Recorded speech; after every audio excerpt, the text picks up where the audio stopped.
Yo, they're saying the goat is in town. Dex, by goat, are you talking about yourself? Yo, good to see you. It's been a while. I hope you've been taking good care of yourself. Have you been playing Slay the Spire? That's all I've been doing. I've been playing so much Slay the Spire, I'm probably hurting my own channel because I should be making Mewgenics guys, but instead I've just been I've been enjoying Slay the Spire, man. Slay the Spire is a pretty good game. Slay the Spire 2 is a lot like Slay the Spire 1, but I'm not complaining. I kind of don't know if I'd prefer for a game to take the Darkest Dungeon route and to try to reinvent itself with the sequel, or if I'd rather have it take the Slay the Spire route and kind of just do the exact same thing again, but slightly better. Either way, though, Slay the Spire 2, Alpha or Beta, whatever it is, pretty goated, pretty goated. I clicked the wrong transition. How's it going? We're playing more Mugenics today. Today we're going to attempt to do the future. People were telling me that the future is very hard in this game, so I'm looking forward to finding that out myself. I guess we'll start off with a little bit of breeding. Jack, Buckskin, and Telma. I mean, we have so much food, it feels like a waste to just go out on a mission before we exhaust it, right? Okay, someone has died.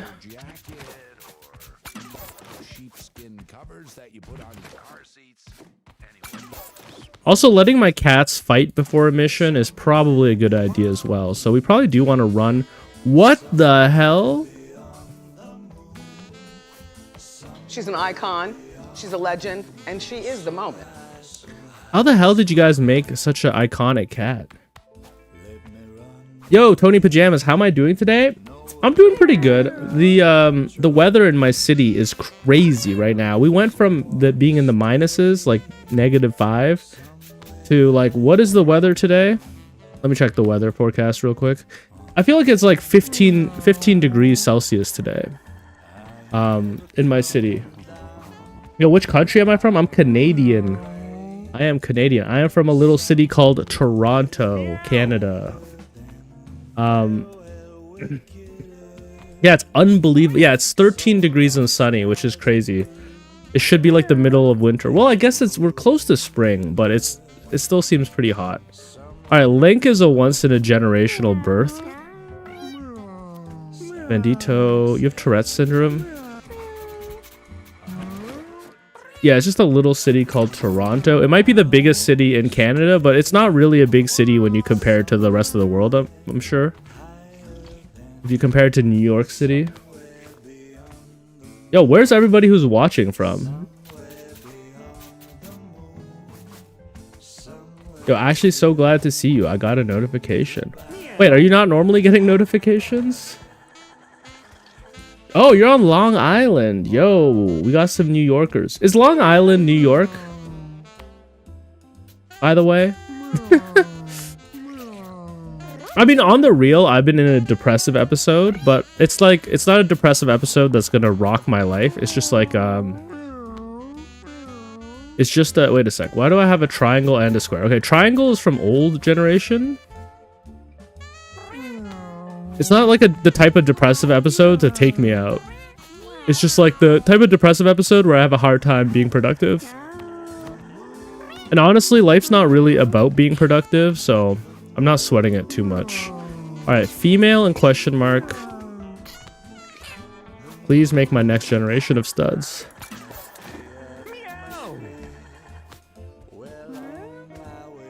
Yo, you're from Malaysia. Okay. So what the, wait, 12-hour time difference? Are you 3 a.m. right now, Diamond? That's kind of crazy.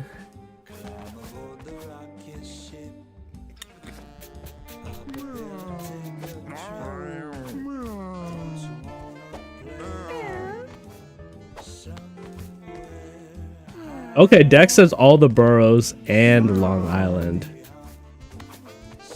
Yeah, the weather has gotten me feeling pretty good. I actually was like, I should be out skateboarding right now. I might, if it's still warm after the stream, I'm gonna try to get on my board.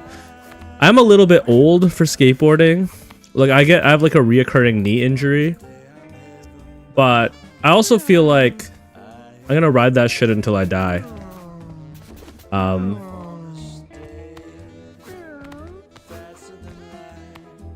The marathon extraction game.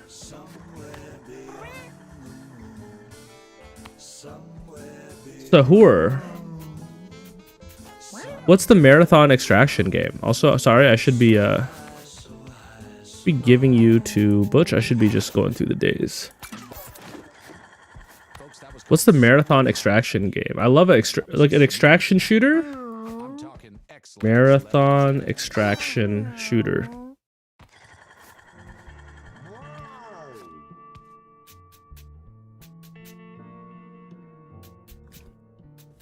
Is it out? Hold up. Guys, should I pivot my channel and start playing Marathon?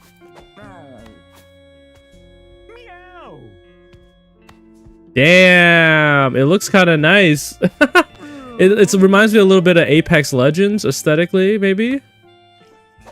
I mean, I guess it reminds me of a Bungie game aesthetically. You already dumped 60 hours? Okay, man. Bro, it's great for Apex. Alright, well, yo, is it free to play or purchase? Dex, I can hop in that with you when I'm not on stream. Ooh, we got an evolution finally. What are you? Brace? Not good enough. Yo, hello. I always just want to say Ratatouille. That's not your name. How's everyone doing today? I hope you guys have good weather like I have. I was talking about the desire to skateboard, but the fear of like breaking my ribs again. I'm getting kind of old. Actually though, like, let's be real, breaking your ribs is kind of one of the best injuries you can have. It's incredibly convenient in the sense that you don't need to wear a cast. Your body kind of is the cast. And you will heal by yourself. Giorno, I love you. I loved you in Goldwind, but you're not good enough for the team.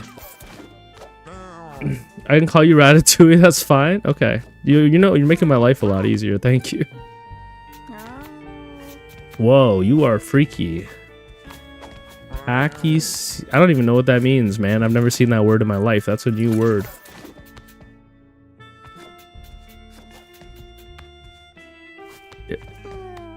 I mean, I do love, one thing about me is I love my little indie strategy games. I also love myself a good shooter. That's the duality of man. How many years of my life did I waste to Rainbow Six Siege? That being said, Rainbow Six Siege is the most strategy game out of all of the shooters. So, maybe it's understandable. I'm gonna let our cats injure each other.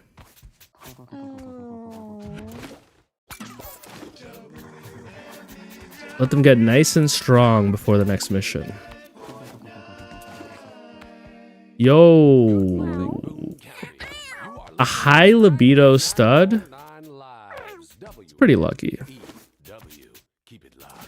And, check the store, make sure I didn't miss any good items. No, I already looked at all of those. Oh, I couldn't skateboard anymore? I'm about to be 30? Hell yeah, welcome to the club, man. Where are my 30-year-olds at? Jax, I know that's not you. Don't even lie. Yo, 30 is a good time, I think. Says the guy who's playing video games on his computer right now.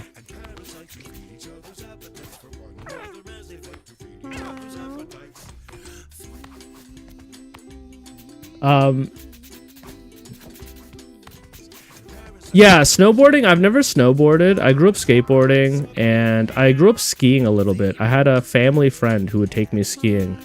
Very nice of their family. And I remember going back skiing after like I was like 25 or something. I hadn't been skiing in like 8 years. All of a sudden my body was like freaking out because for the first time ever I realized skiing is like an actual exercise. Boo's Aquarium is not bad, honestly. We lose a comfort, but we get a stimulation and appeal. I'm willing to do that.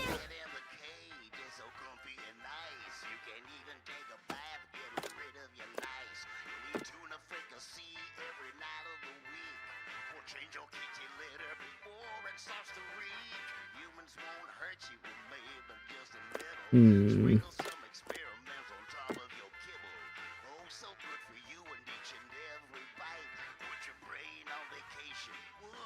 Okay, I can get rid of these comfort items. And I could put this here.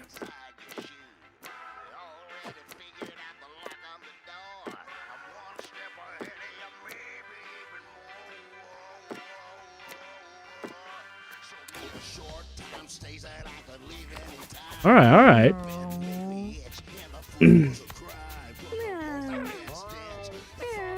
You're also one step closer to 30s as of last week. Yo, happy belated birthday, Dex. What did you do for your birthday, man? I didn't see it on social media, but I haven't been locked in as much as I should be on social media.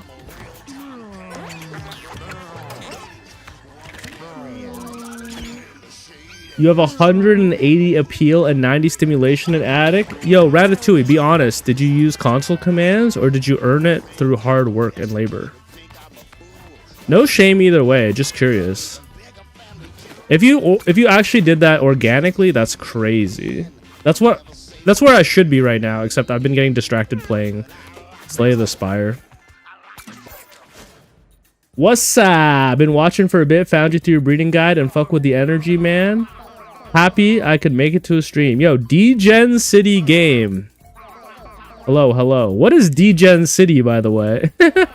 Sounds like where I want to live. Am I liking Slay the Spire? Yeah, man. It feels a little bit like Slay the Spire 1. I could honestly, big boy math if you. I couldn't tell you what the difference is between Slay the Spire 1 and 2, other than obviously the new classes. That's not a complaint. Slay the Spire 1 is one of the greatest games of all time, so... I think they were pretty smart to not change it too much. But I'm really fucking with it so far. I've beaten the game with all the characters, and now I'm trying to beat them all Ascension level 1. What is D-Gen City, man? You got me curious. How come you guys aren't fighting, by the way? Is it because you're all related? Oh no, Trisha, you're injured. I'm happy to get injured cats and give them away.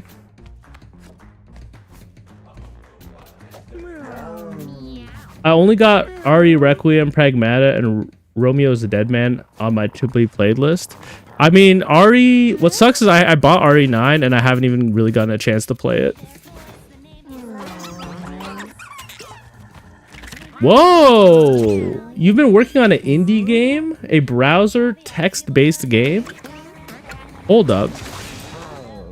D-Gen City, man. Can you link that? Also, what are we doing here? We've got... We're trying to make, like, the next generation, right? Oh, yeah. We already have a few... Yo, making an indie game is no small feat, man. Don't talk about it so casually. It's really hard to develop a game by yourself. I tried when I was in my early 20s. I went to school for game design. Or video game programming. I didn't actually do any of the assets or graphic stuff. That being said, I did make a few assets. Like I learned a little bit of Illustrator and Photoshop just so I can throw some stuff together. And I still kind of use those skills to this day, every once in a while. Alright, I guess we should start breeding our next generation of studs. So you can retire. You can retire. And, Jerry or Thor? Thor, you're young. We'll use you. Or actually, wait a sec. We could use this cat, because you're a question mark cat. Cool. I just put a screen in my house and attic in Discord if I want to take a look. Yeah, I'll check it out right now. All legit, eh? Yo, congratulations. Yo, your house setup is looking crazy. Love it. I love it. Good job, man. Oh, you're Strix in my Discord. That makes sense. Sometimes my brain doesn't put two and two together. Like, there's obviously people here who are chatting who have similar names to their Discord names. And, yeah. That makes sense. Yo, hello, Totorakis.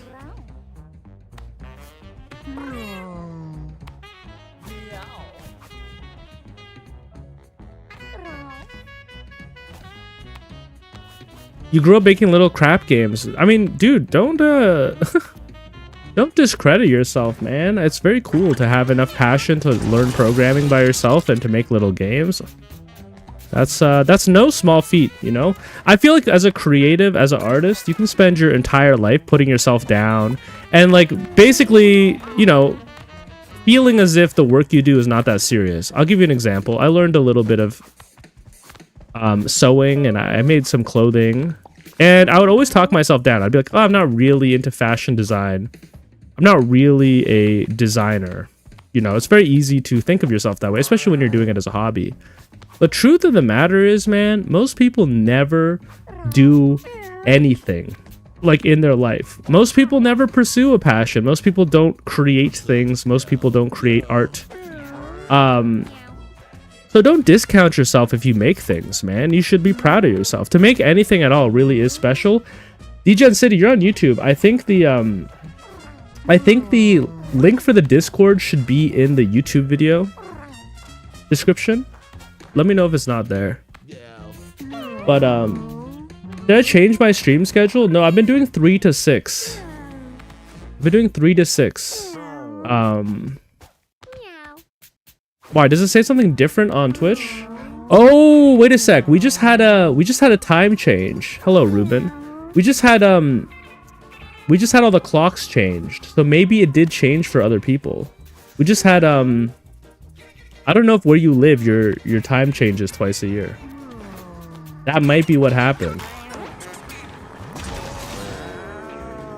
Okay, be honest though. Is DGen City a pervy type game?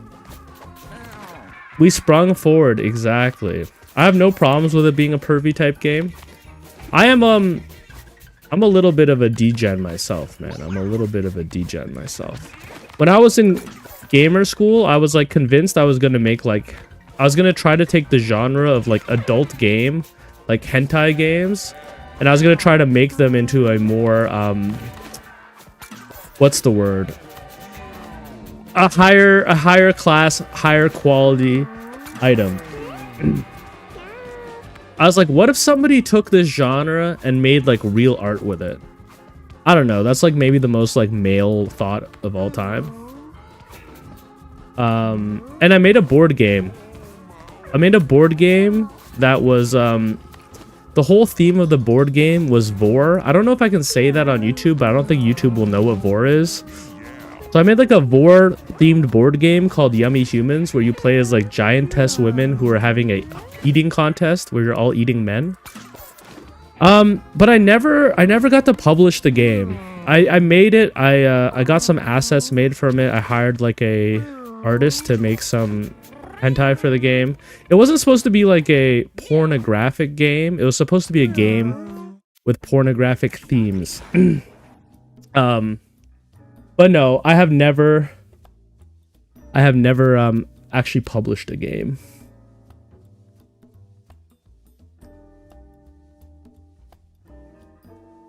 Bro is freaky.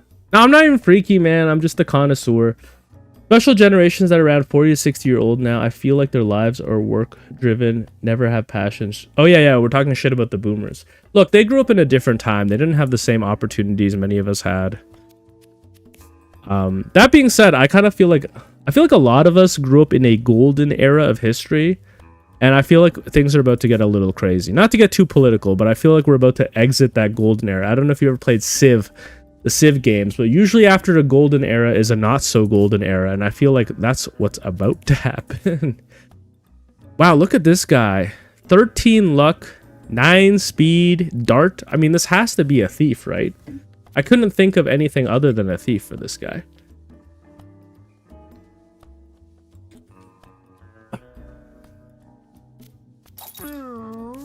What are we doing? We're going to the future. I don't know anything about the future, so I think we'll just try to bring a balanced team that can deal with any kind of situations.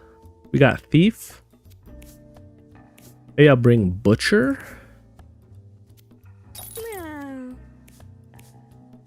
Maybe I'll bring...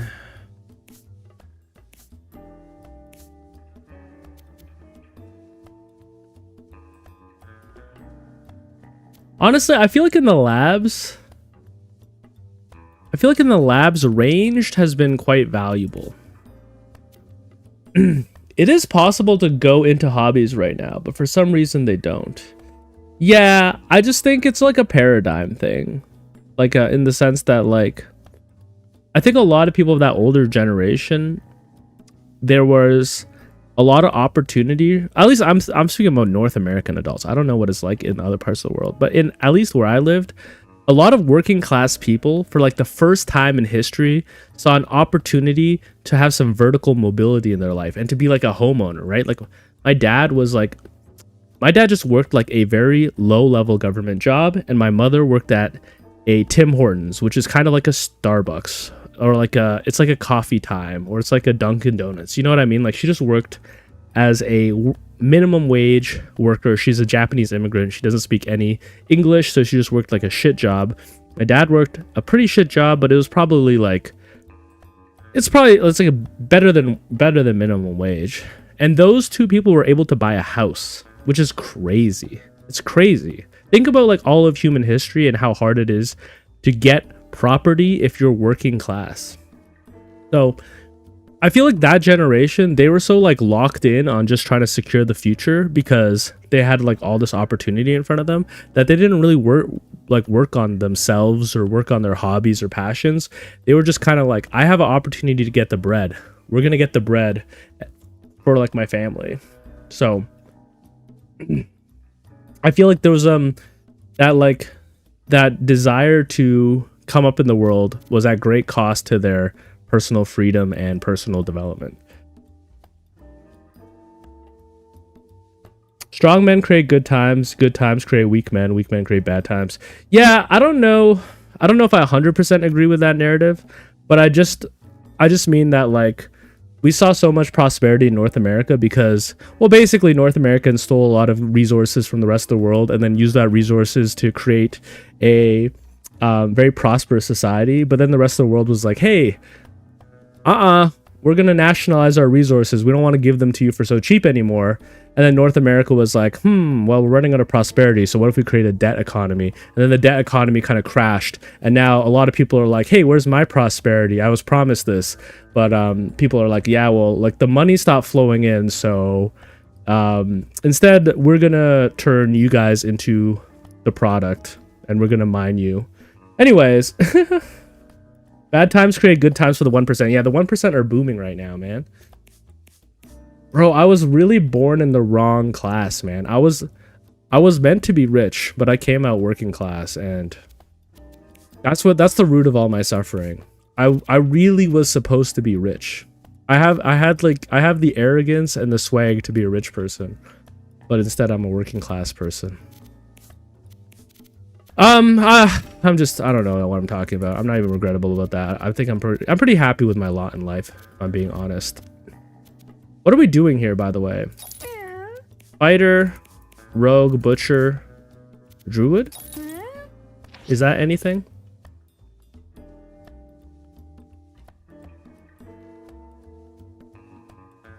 I mean, I'm with my girl.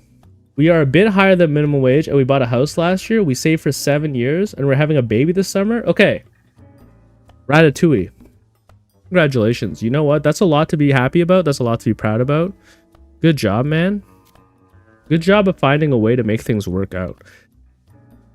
At the end of the day, even though material conditions are real and they affect our quality of life, there is still a lot that is within our control.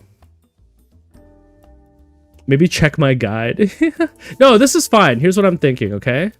The only thing this team is missing is CC. Now, we have a little bit of CC from the druid and the fighter.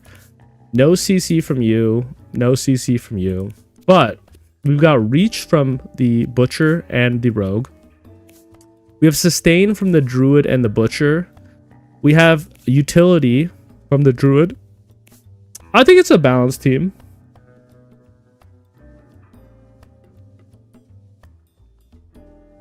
DJN City, you're saying the strong men will rise? Hope so, man. Hope some strong women will rise. Amen. Okay. How are we not going to put the fighter scar on the fighter? How are we not going to put the thief's tattoo on the thief? Why don't we use the fighter's scar we've already used?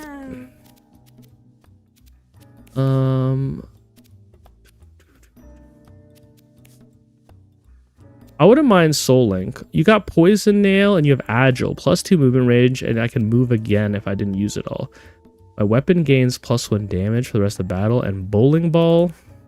Side Slash is good. When you take damage from an ally, basic attack in the direction you're facing. Alright, yo, take care, man. Take care, Ratatouille. Yeah, Tony Pajamas. Exploding Squirrel is a real thing.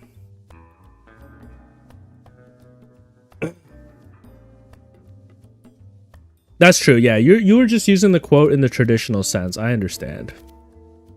I was just being a performative male. Such is my lot in life. Arrow of Infinity. Arrow of Infinity could honestly be useful with Rogue. I know Rogue has a lot of skills where that proc off of getting crits. And yeah, why don't we take it?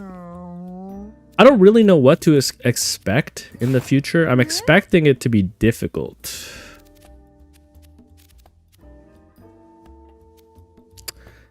I like Soul Link a lot. Soul Link basically lets you double, triple your damage, etc., etc.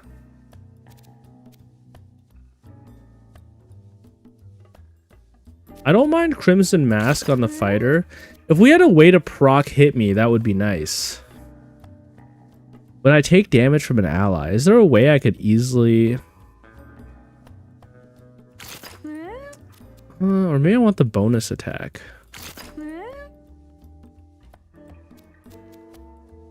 Maybe there's a way I can proc that. Okay, being a young Jit is pretty good on the fighter. Backstab, Serrated Claws. Pretty good on the Rogue. They're already kind of into that. Now, Frying Pan can also be good to protect myself since I'm squishy. I have a lot of good items, huh? All familiars are immune to damage and give a familiar an extra turn. Yeah.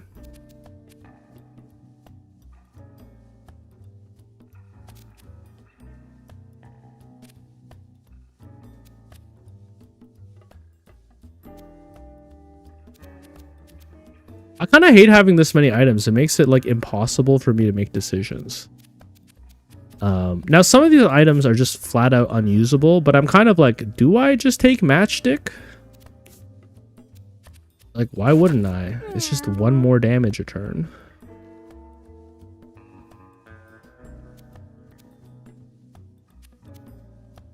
I do like Fingerbone, actually. Fingerbone is really good.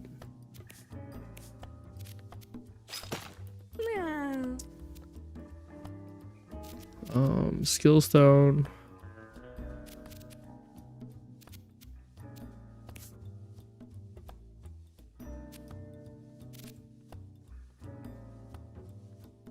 We have so many...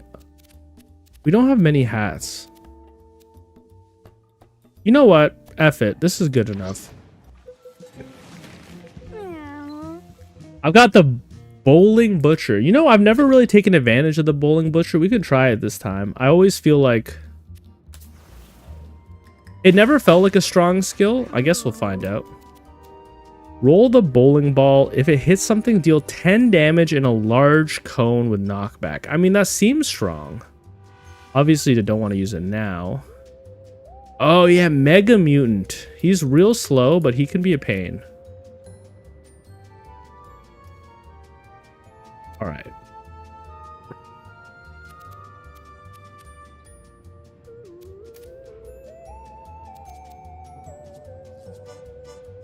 I'm just, if I kill you, no, I think I'll be safe.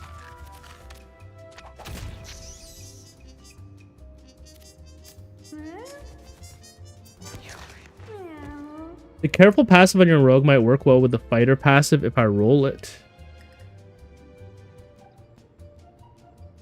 The careful passive on the rogue and the fighter passive.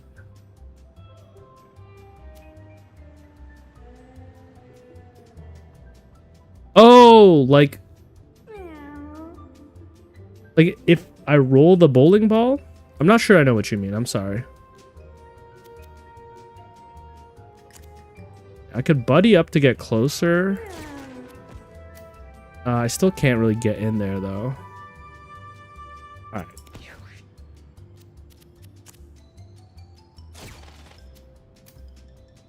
Alright. Never mind my bird being a tank. Basically designed to be a tank. Okay.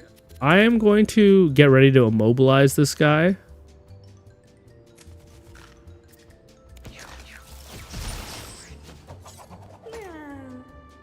The passive reduces damage to 1.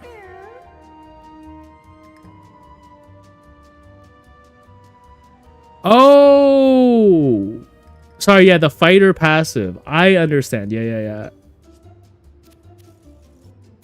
Sorry. I thought you guys were talking about the bowling ball still. I realized that was wrong. Let me sharpen my weapon so that I can kill this guy. Okay, I have refreshed my actions.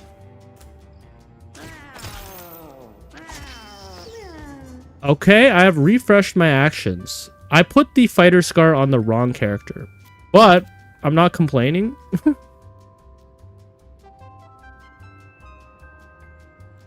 Okay, we have to kill this guy at a range.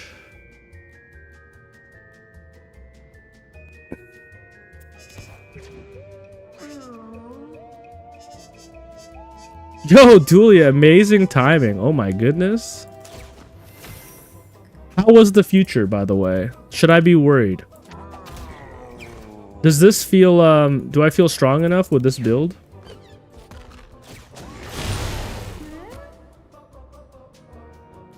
I think I can probably get to you and kill you. Yeah. Oh no, I forgot about the brace. Oh, frick, man. I forgot about the brace real quick. Are you gonna kill my fighter? Don't kill my fighter, man. Don't kill my fighter. Kill my bird. Kill my bird.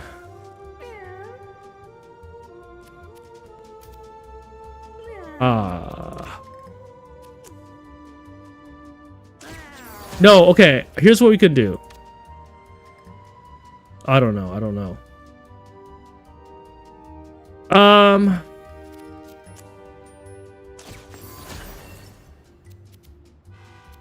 man. No! I don't know, man.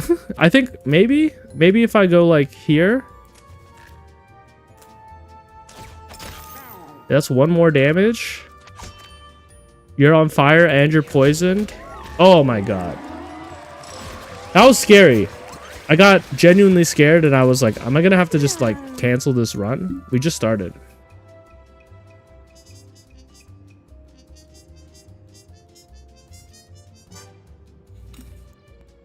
As long as I survive the lab, I'll be good. Okay. I mean, look, Cha-Cha Slide is really interesting.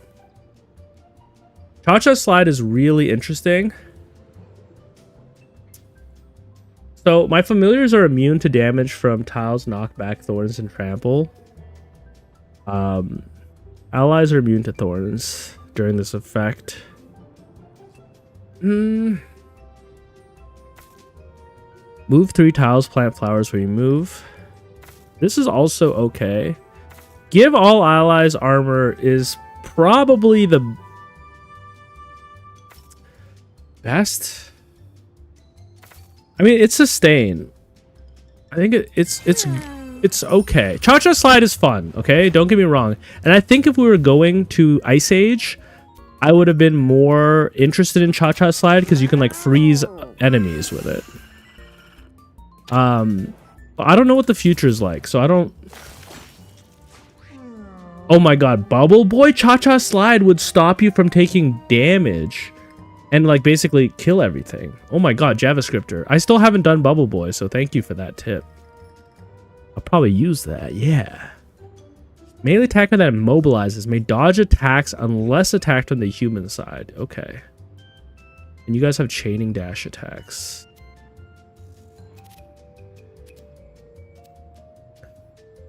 May dodge attacks, eh? I mean, I don't really care about you. You're not attacking us and you're only moving once. So why don't we just clear this up?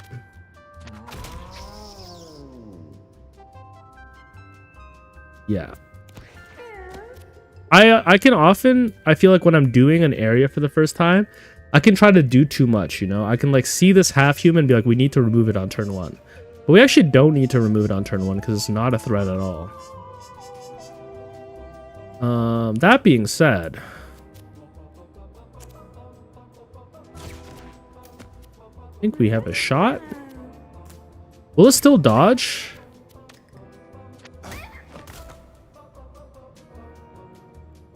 Huh? We like killed half of it, I guess. Maybe you have to kill it twice? Hmm.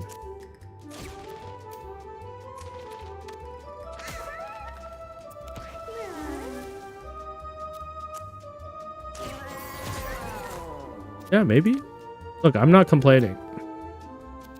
I'm safe here, right? Yeah.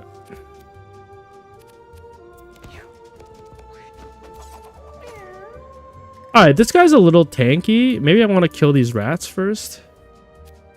But I don't really have a way to do that. So why don't we do this instead?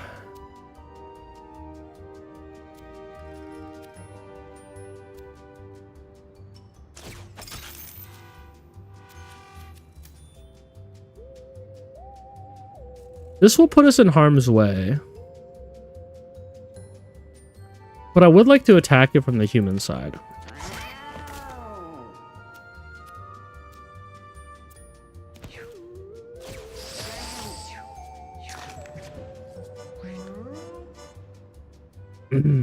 What's your secret for making all 7s not inbred? Or are you focusing on them being inbred or not? Okay, so all 7 cats, my studs, are slightly inbred. But slight inbreeding is not bad. I'd like to kill you. So the goal is for them to just be slightly inbred, you know?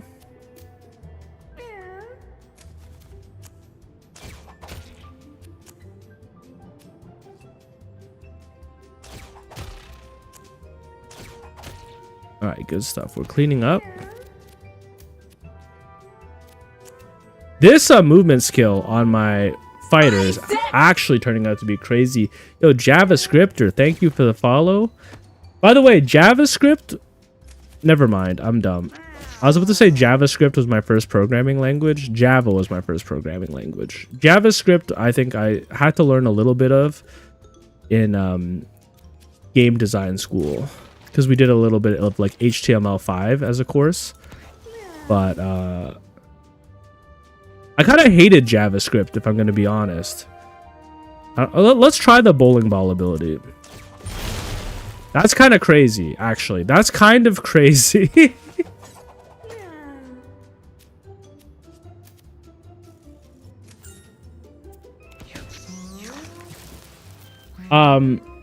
Myself, I throw strays with 2 to 3 7s every once in a while. That or basically have a good group and then use... Well, okay, I did make a video, guys. I made a video about the uncle breeding method, which is how you consistently pass on the 7s. And basically what you do is you just have to breed a stud with a stray that has 7s, produce a cat that has 5 out of 7 7s, and then breed that with another stud that has 7 out of 7 7s. 7 7 7s. Sorry if I sound crazy. And then once you do that, you'll be able to consistently pass it down. What do I want here? Counterattack all attacks until your next turn. I don't think we need to do that. We're already kind of accomplishing a lot of damage with side slash. Having your movement range doubled could be really good though.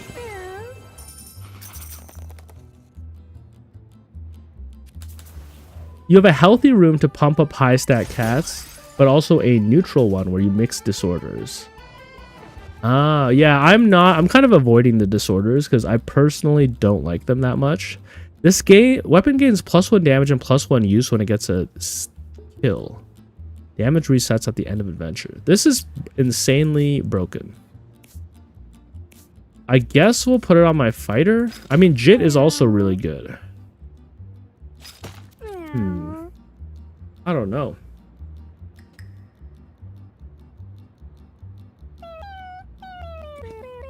I don't know how high the damage goes.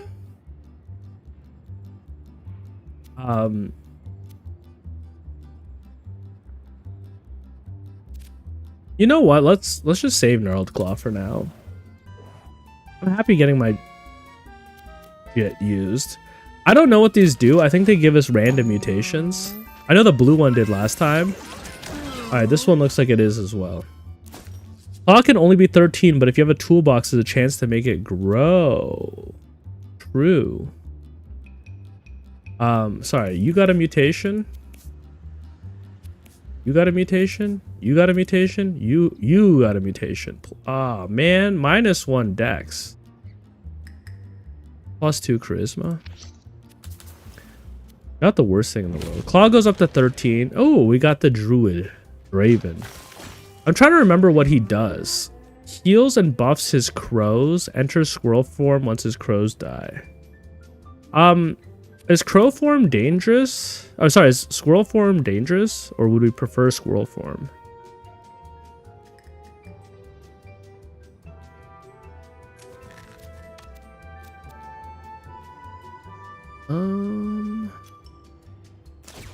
Alright, well, while he's frozen, let's try to kill his crows. Oh my god. Why is my rogue so strong? Let's turn his back to the crows. I gotta remember that he has the frying pan. For the sole reason. Okay, so Juiced is actually turning out to be useful here.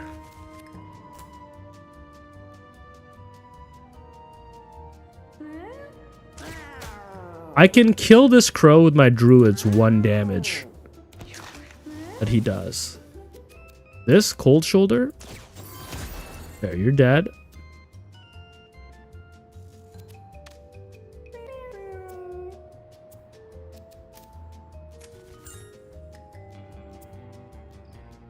Oh, you kill 1 crow and then burn Draven. So squirrel form is dangerous as hell. Oh, okay. All right, fair. Thank you for the warning. Thank you for the heads up, because I would have assumed it was like not. But you know what? He is frozen, and the crow gets 2 attacks. Let's fucking do it. Let's see what happens.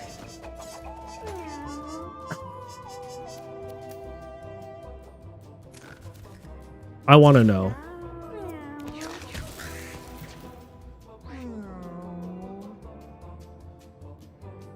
All right, so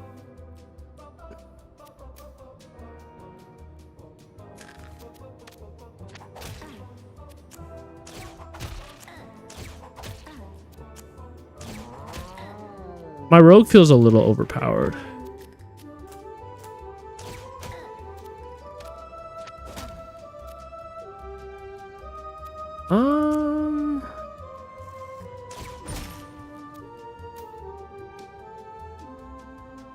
Now my fighter isn't my tankiest unit, so you said squirrel form is dangerous, so I'm gonna do this. Yo, congratulations, user, you just beat the end. I don't even know what that is, but I'm assuming you mean the end of the game. Okay. That worked out really well for us.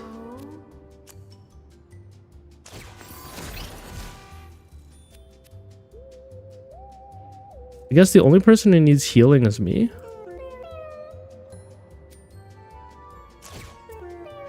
Let's get me to safety.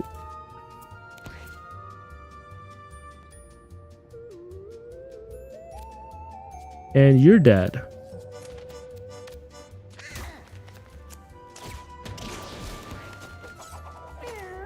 And can I pick up money with my claw? I think I can. Nope. Why did I think I could? You can pick up food, right? You can pick up food. Alright. The end is a spoiler, but it's in Act 3. Okay. We'll be there soon. We'll be there soon. What do we want here? I mean, make a unit face away from you. Basically, for 2 mana, you do 25% more damage. That's pretty good. 2 mana, 25% more damage. Might be one of the most damage efficient abilities in the game. Backstabs have a 25% crit chance. Now, I do like the frying pan, but look, we can always give it to, like, the fighter.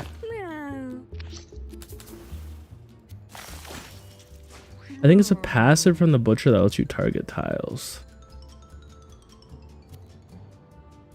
Oh, that lets me pick up the coins? Yeah. Okay, so anytime I see an opponent, its ranged attack has a chance to break equipment. Gotta kill that thing ASAP. Can I kill it this turn? I might be able to.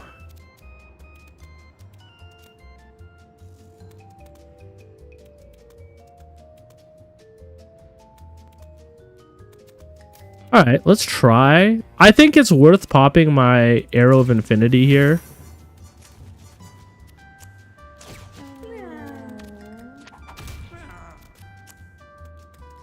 Oh, no. Oh, wait, I can move again. I can move again. All right, we're good. Cool. Now... I gotta remember to like try to set my butcher up in ways where we can roll him, but it's a little unnatural. I wouldn't mind if I could get my fighter like... Actually, I don't know if I could even get my fighter over here. Probably not.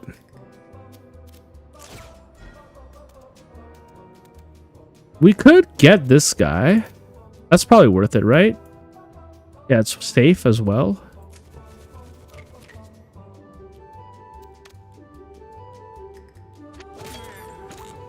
Now we didn't get that guy, but that's fine. We can show our back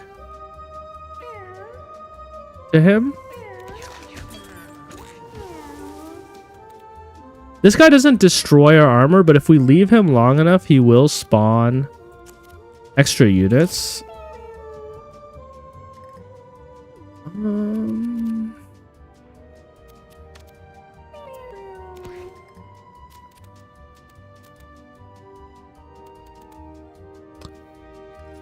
I'm like, I guess my my rogue is a little squishy, so I prefer if he... Oh, he's not going to be attacked by this guy.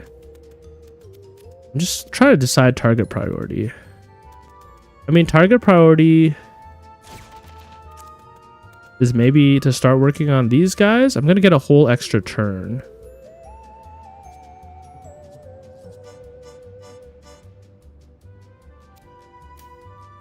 I don't know. Let's just kill this guy. These guys are not really in a threat. Or they're not threatening us.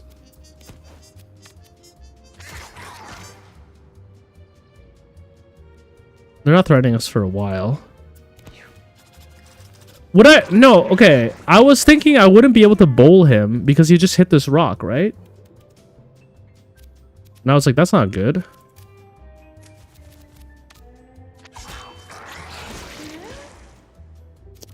All right, we got to reset our movement. That's very lucky.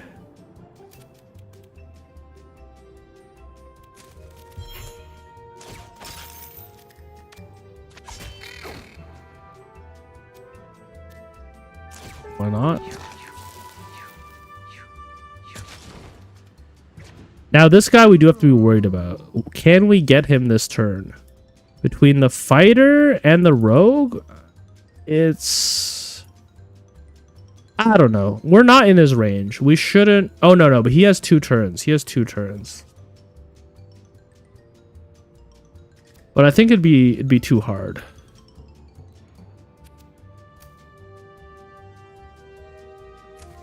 I think we just do something like this, and then we move away to be safe.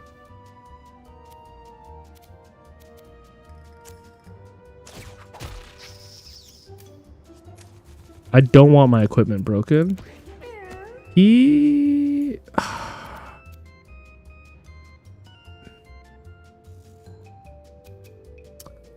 I wonder if we could kill him. No, because if we buddied up to get closer, we wouldn't be able to cast another move. I think we just have to let him live. Can my butcher, crow, and crow kill him? Quite possibly. It's possible. Okay. If that's the case, let's go and kill this guy. And then let's get ourselves to safety.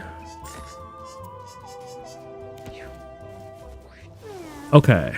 We have to kill him now with our 3 units. Luckily, he came close to us, so I don't think that will be an issue. Unfortunately, I can't give my units an extra turn. Oh, no, I could give my familiar an extra turn. Yeah, okay. Okay, we got him. He's good.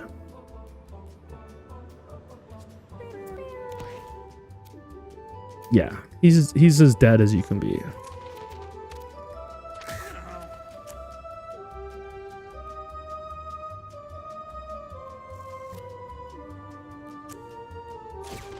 I'm gonna make it even easier for my butcher to backstab him.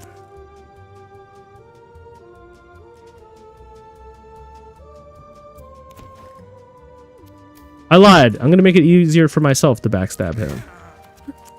Alright. Crisis averted.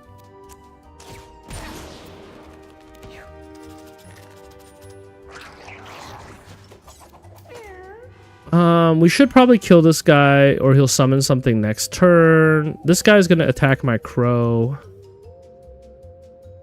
Isn't really an issue.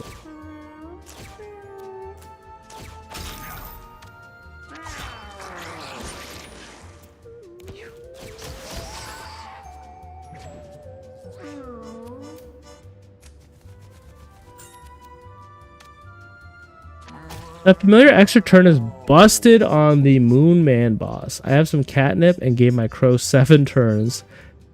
At the hand punching him in the cheek over and over. Yeah, I mean I think the druid is better on that whole path, the moon and the crater, than the cleric is for sure.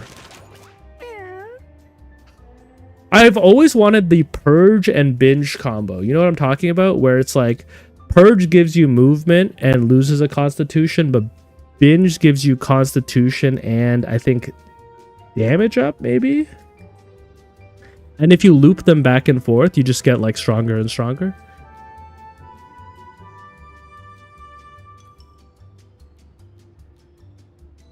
Self-harm. It's funny, I think self-harm gets worse the more strength you have. Now, here's something that's a little interesting, okay? Ooh, this is a little interesting. Yawn, I normally don't like yawn because you put yourself asleep. However, if we yawn beside the enemy, our units could still bowling ball ourselves into the enemy. Like, we'd still be able to use the butcher to do damage. The only problem is obviously you can't yawn. You can't stack yawns, right? Because you fall asleep. I think yawn is kind of bad. Now, rehook. Rehook's interesting because we actually get to buff our weapon for the combat.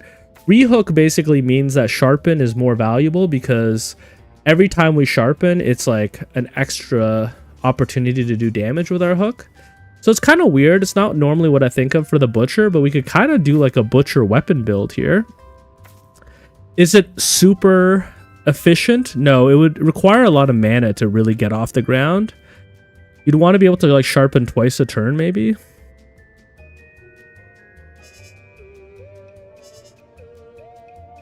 Do you take contact damage with your butcher when he bowls? Because if he does, I don't know, actually. I don't think you do. I don't think you do.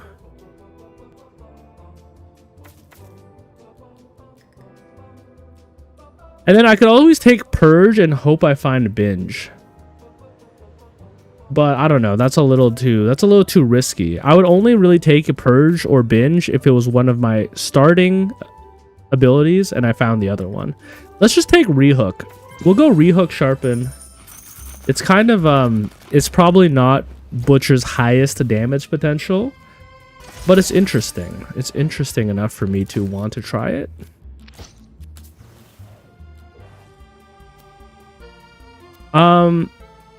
Pirouette, I think, is... I forget which is which. Let's take Tappy Toes. I think it might be Speed. Okay, that was a buff, but I think it can also just give you an all stats up. Oh, what are you? Spawns kittens. Its melee attack inflicts injuries? You monster, man. All right, that's the priority. 36?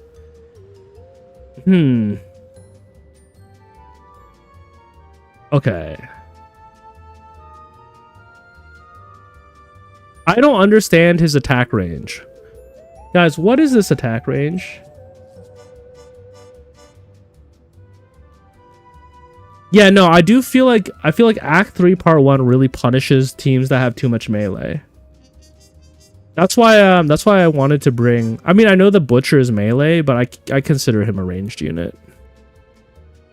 Can Howl to immobilize units?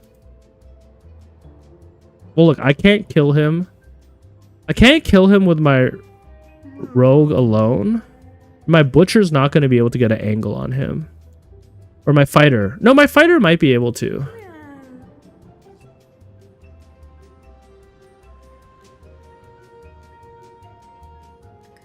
Okay. So anything adjacent to his movement is where he can hit me. It's a very weird looking hitbox. It almost looks like it's bugged. Oh, he can throw other units at me.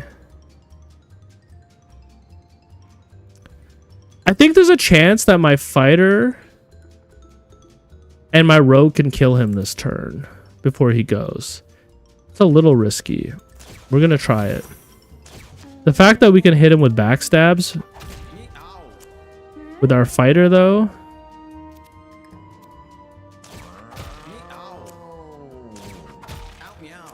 That's a human with a cat head on. That's not a cat. What the hell?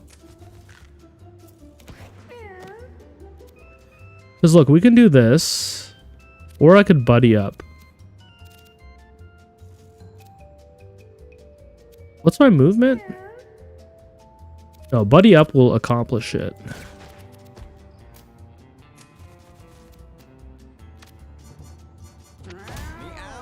Alright, he's dead. I'm thankful for that.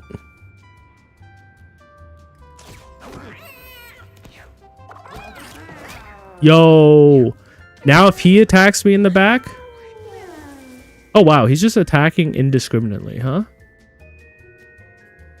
Alright, you can tank this back shot. That's a crazy sentence. You can tank this back shot? Yeah. Or maybe he's just the most dedicated furry. He's like I am my cat.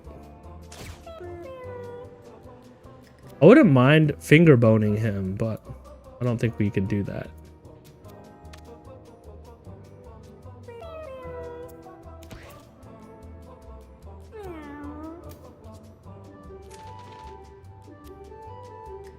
Oh, I should have gone behind him. You know what? I can still do that. Like this.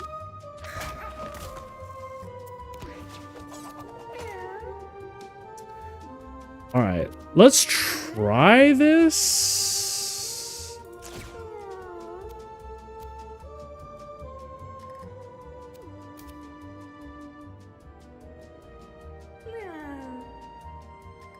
I think my thief and fighter should be able to kill this guy next turn, so I'm not going to worry about him.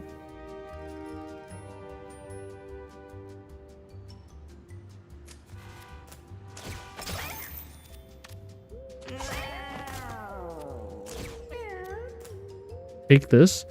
I gotta remember my fighter ability, though. One way I could trigger it... Oh, wait, no. If I hooked my fighter, it wouldn't work.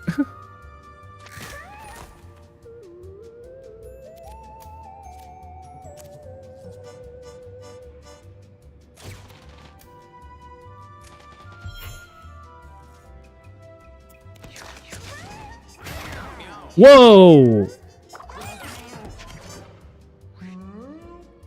Hold up. Oh, his attack changes when you break his back end. I didn't realize he did a knockback. That's really dangerous considering this guy is around.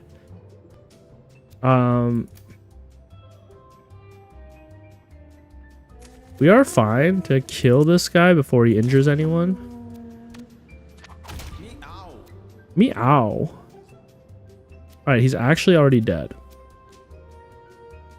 But you know what? Let's just let's be safe.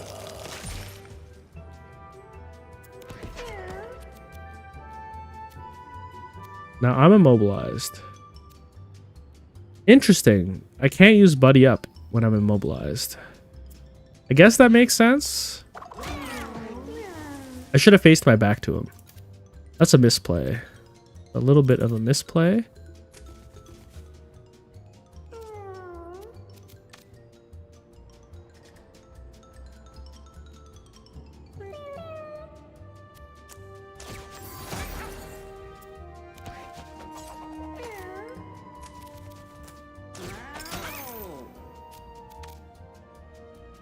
Whoops, I forgot about that guy.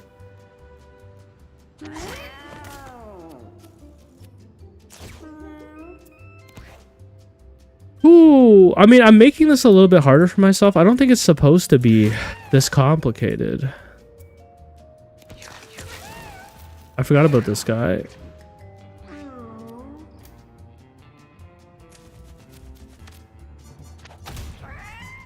Okay, you're dead.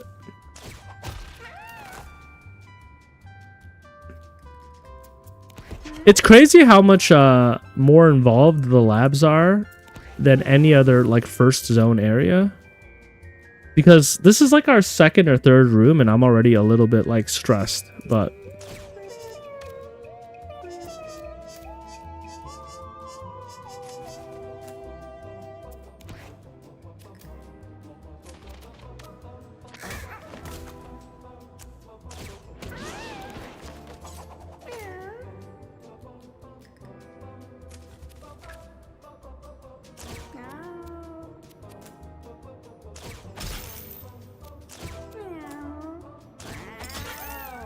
we got it. We did it. Wait, I feel like labs is a lot harder because you don't have the level ups that you normally have with the harder area. What do you mean?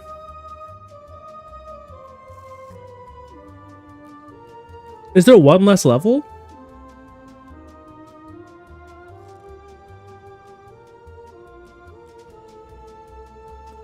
Okay, I like Merciless. When you deal 10 or more damage in a single hit, gain +2 armor and refresh your movement action. We're already just doing 10 damage on default. Oh, I see what you're saying. Yeah, okay, I see what you're saying. Yeah, like when you do alleyway. Oh my god, we got a concussion? That's not the worst thing on our fighter, but... Okay, I like poke on the fighter that can cause bruise. Now, we don't have a fighter like that, but I'm happy to have that syringe. We'll use it on a different run. Allies have +1 health regen and +1 mana regen. Familiars spawned by spells gain all stats up, but that spell gets disabled until the familiars die. It's pretty bad, actually. I think we just take +1 health regen and +1 mana regen. Level 1 druid is completely butt. I don't know. Wait a sec, your basic attack cannot deal more than 1 damage. You can attack 2 extra times per turn. Guys, am I wrong? Isn't that really good on Druid? Because Soy Milk won't affect the Druid's bird, will it? I'm pretty sure that just means our Druid can heal 3 times a turn. It is. Also, Soy Milk. Heal for an extra 1. It does affect the bird?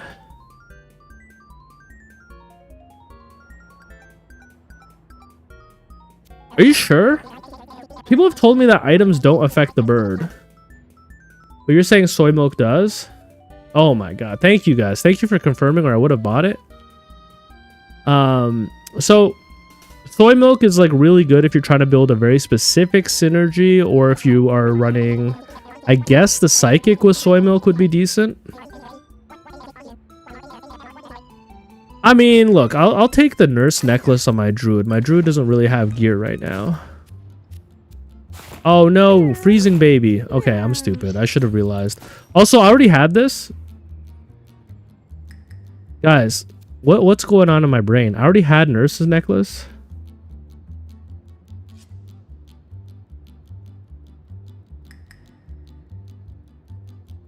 Oh. That is true. The Druids would be buffing their own damage, which would buff their own heal. But it's also good on Necromancers. So if I wanted to basically... If I want to give up my Druid's damage and just make him into a godly healer, I could have done that. Okay, now you are frozen. That's okay. Because we can set up for like a nasty bowl. Now, I don't think there's a way to destroy these pill tubes or block him.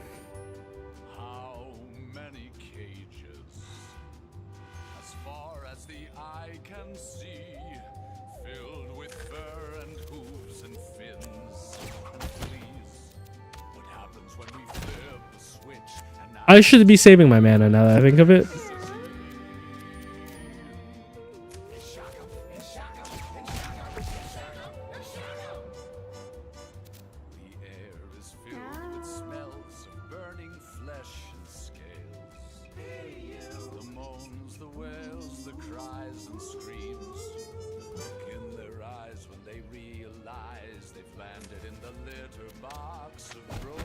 Sorry, bird.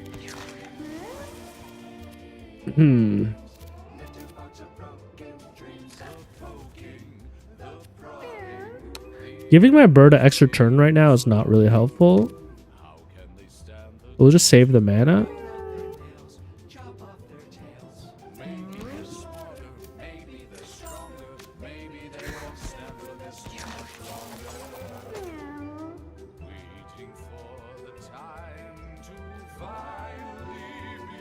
You can transform them with the remote item, though? Sorry, you can transform what?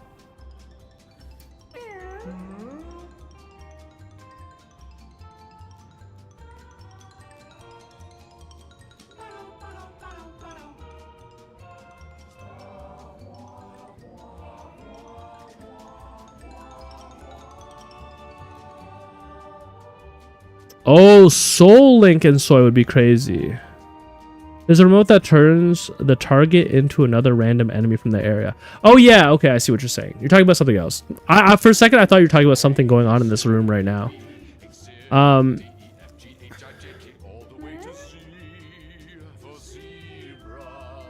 Basically, want to make sure that our units are not getting stacked up. Like that he's hitting too many of them at the same time.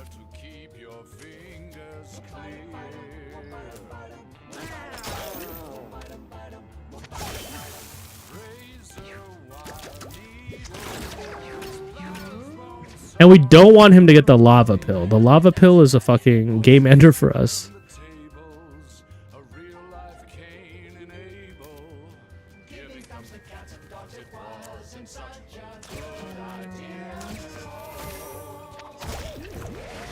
Oh, I forgot about the sucking, man. Yo, Rohan. I hope you're enjoying Slay the Spire. I forgot about the sucking. Now, I kind of think that I should focus on pill removal.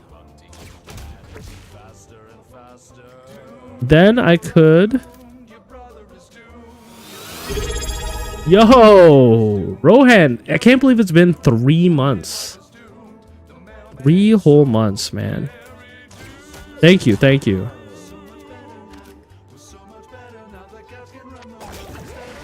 You know what, though? Is it better for Spewer to have a sucked unit in his mouth than it is for him to be spewing? Because if he has a sucked unit in his mouth, he's not turning this entire room. Oh my goodness. I didn't even know I had a sub goal of 10. That's just Twitch, man. I guess Twitch is kind of running itself. But yo, thank you guys. Thank you. Honestly, like, it's a weird thing where I'm obviously really happy whenever I get like a Twitch Prime or a Twitch sub. But I also don't want to, like, how do I put this? I don't want to make it too much about the subs and stuff. I'm just honestly, if you're here chatting, if you're in YouTube talking, dude, that's more than enough, man. I'm so happy. Thanks for being here.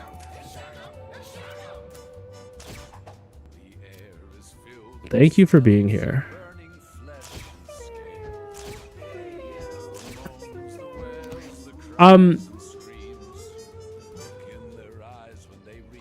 That's how you're supposed to do it, passion first, and if you're a good guy, you get rich.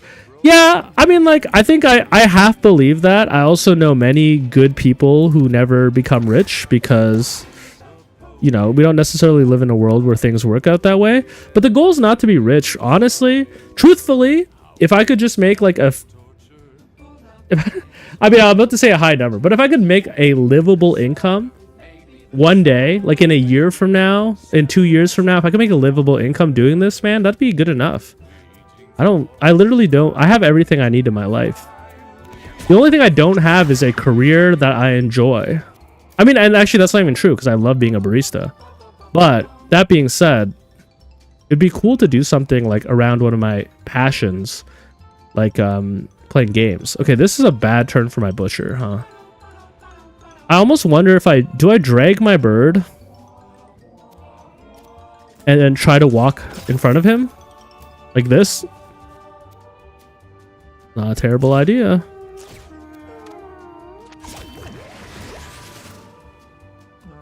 I know some people that quit their job to try to force streaming as a source of income and they're not having fun. What's crazy is, like, no matter what I do, I'm not having fun. Not having fun is just a perpetual state for me as somebody who has bipolar disorder. But I just have to remind myself that even if I'm in a depressive episode, this might not feel perfect, but it still feels better than like working at some other job. Guys, I think it's actually good to be sucked. I think if you're playing against Spewer, I think you take damage for sure, but I think you're gonna take damage no matter what. I actually think being sucked is kind of the better option than having the whole arena get spewed.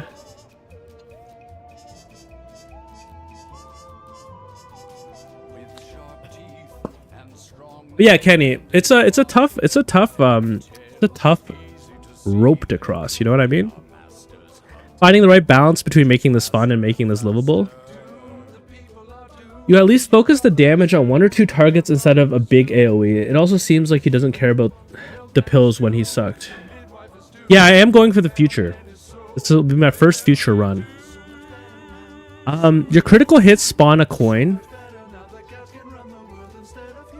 Your basic attack ignores shield. Yeah, weak spot's really good. Now, I already have a little bit of shield ignoring already. Oh, wait a sec. Is this gonna not let me go to the future?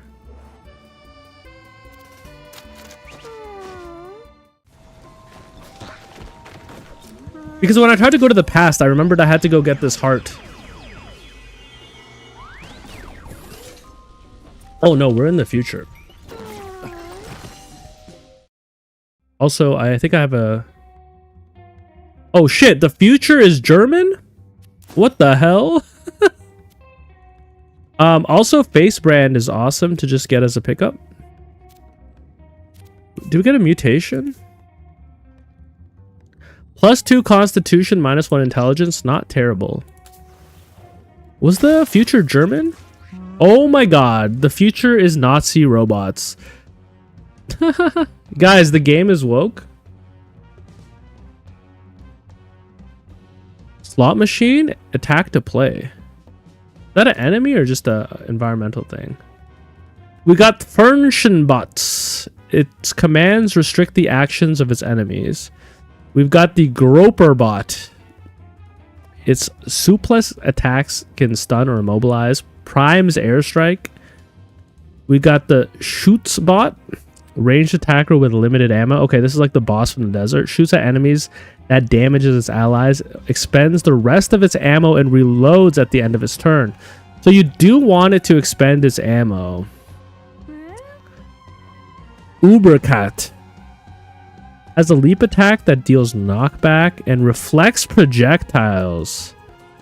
Uncapped HP. Holy, we got a lot of things going on here.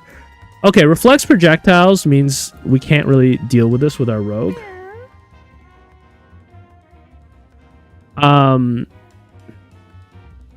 We can deal with these TVs though, and I think that's weak spot is going to be actually crazy here. I wonder if we can kill you this turn. I'm pretty sure we can.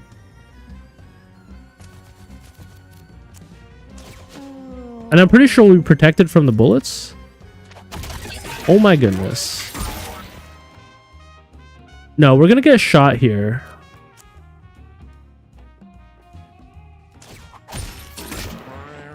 Oh, that's a lot of damage. That's a lot of damage.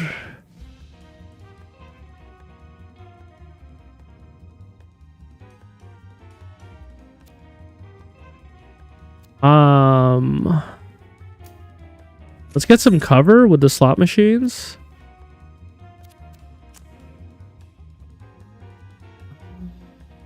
All right, I am curious to see what happens. No, let's save our mana. We're gonna need the rogue to kill lots of things.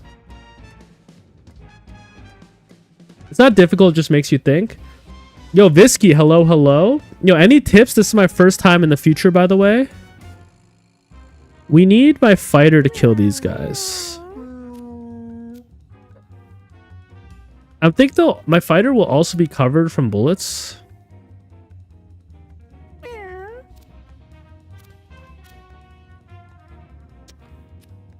I think that technically buddy up is a more efficient route to them. Yeah. All right. Oh, it knocked us back? Does this say anything about that? It doesn't say anything about that. All right. Whatever. Now, my rogue is in trouble. I need to heal my rogue. I wouldn't mind stopping you from moving. I think that will protect my rogue. But I don't have that kind of range. I guess it's going to be an encourage kind of day. And we'll try to get a couple heals off.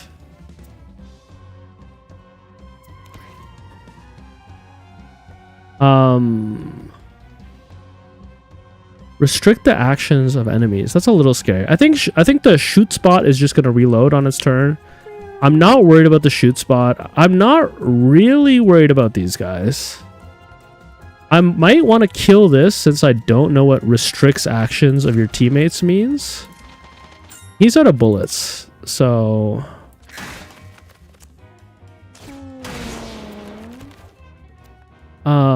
yeah, we just kill this.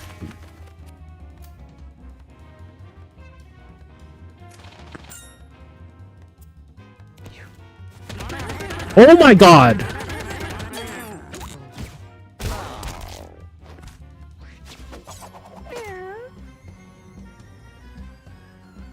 Oh, it's me, Maddie. I'm in heaven now. So sorry I died. Alright, that's fucked up. Well, now I know. Never ever not worry about the Ubercast. Okay. Well, look. I think my rogue is probably gonna one-shot you next turn. I think my butcher kills you this turn. I can't drag him either.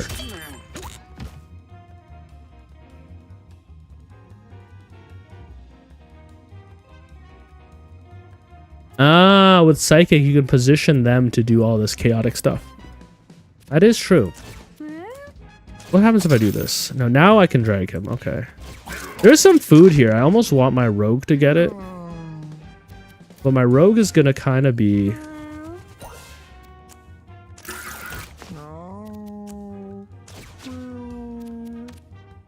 on this duty. Now I can't get you. That's okay. We'll get you next turn. Who needs healing?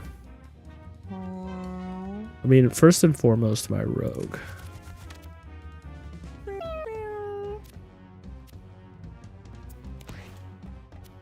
Alright, let's try the gambling machines. Let's see what happens. Nothing? Oh, what? What the hell? Are you kidding me? Yo, we hit the jackpot? Yo, streamer luck is not a real thing, by the way. Don't let anyone convince you it's real. Alright, will this work?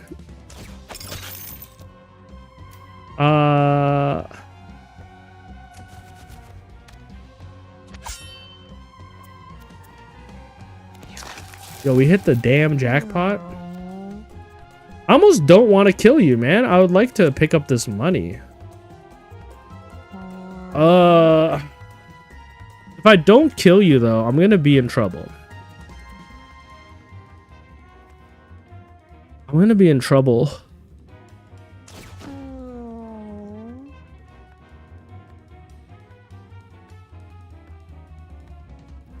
You know what, guys? $99 is already the max. Like, is there a way that I can not die here?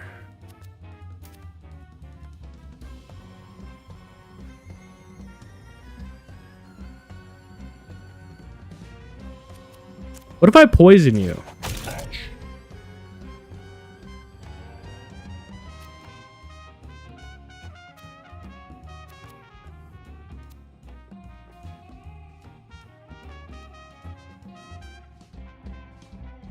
Oh, man.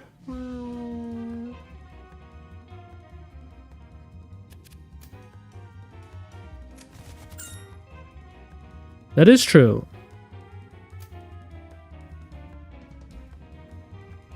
You know what? 87 is enough. 87 is like, we're going to hit max money no matter what. Good point. Thank you for reminding me that I could move twice. I was really having a freaking ethical dilemma about whether I stay in there for longer or not.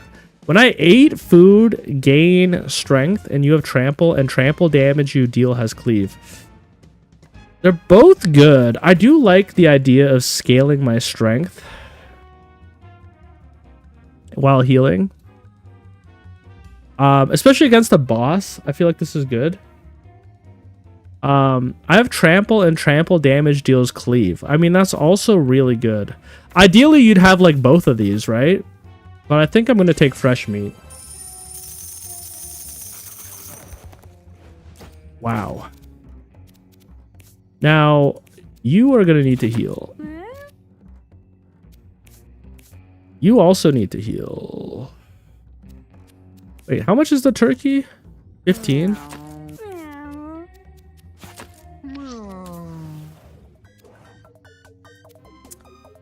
Or you could just heal right now. Okay, 1 health.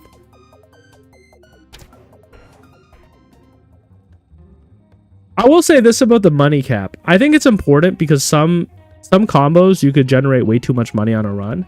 What I would like to see is a way that you could upgrade your max money capacity. I would love it if there was some kind of end game system where you could like You could like give in rare resources, or you could pay money, or you could buy upgrades that cost a lot of money to increase your max money capacity. That to me would feel fair. If it was like if there was an investment cost to slightly increase your max money, I would still feel good about it. It'd give me like another end game goal to reach for. Imagine if you could increase the cap by 25 gold every time. Or yeah, even just an equipable item. Yeah, like a wallet. That's a great idea. But I think there should be some way, and I hope they introduce that in the DLC. Melee attacker that inflicts poison. Biden bot and Doctor bot. Heals its allies and gives them random debuffs. Spawns invaders. Yeesh, man. Alright, I'm glad I brought the rogue, eh? I mean, we might be able to kill both of you. I don't know about the poison. I'm not super worried about it.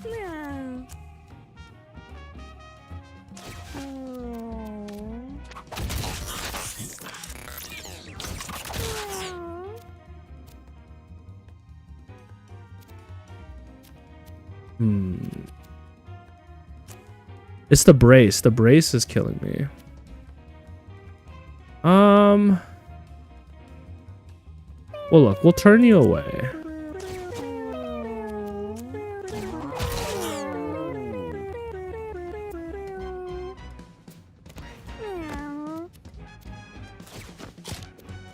We could kill you with the warrior, probably.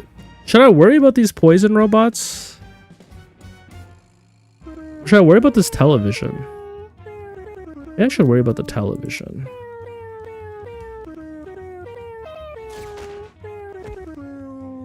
No, this spawns invaders. Yeah, we don't want that.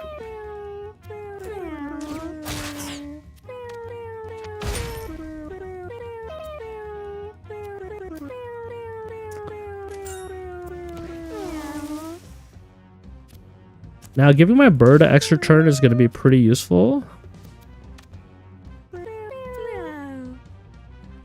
Worry about the TV. I believe you. Todorakis, I believe you.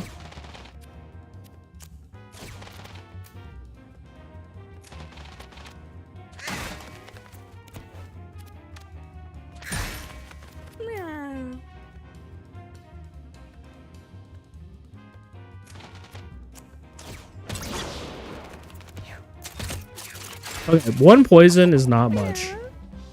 I'm not sweating that.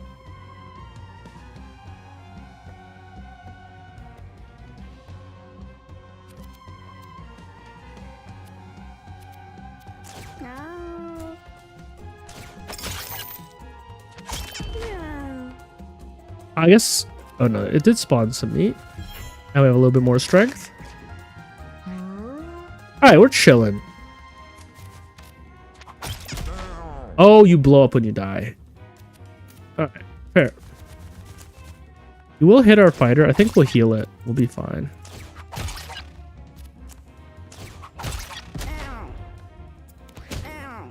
Oh, this guy's still alive. And you're poisoned.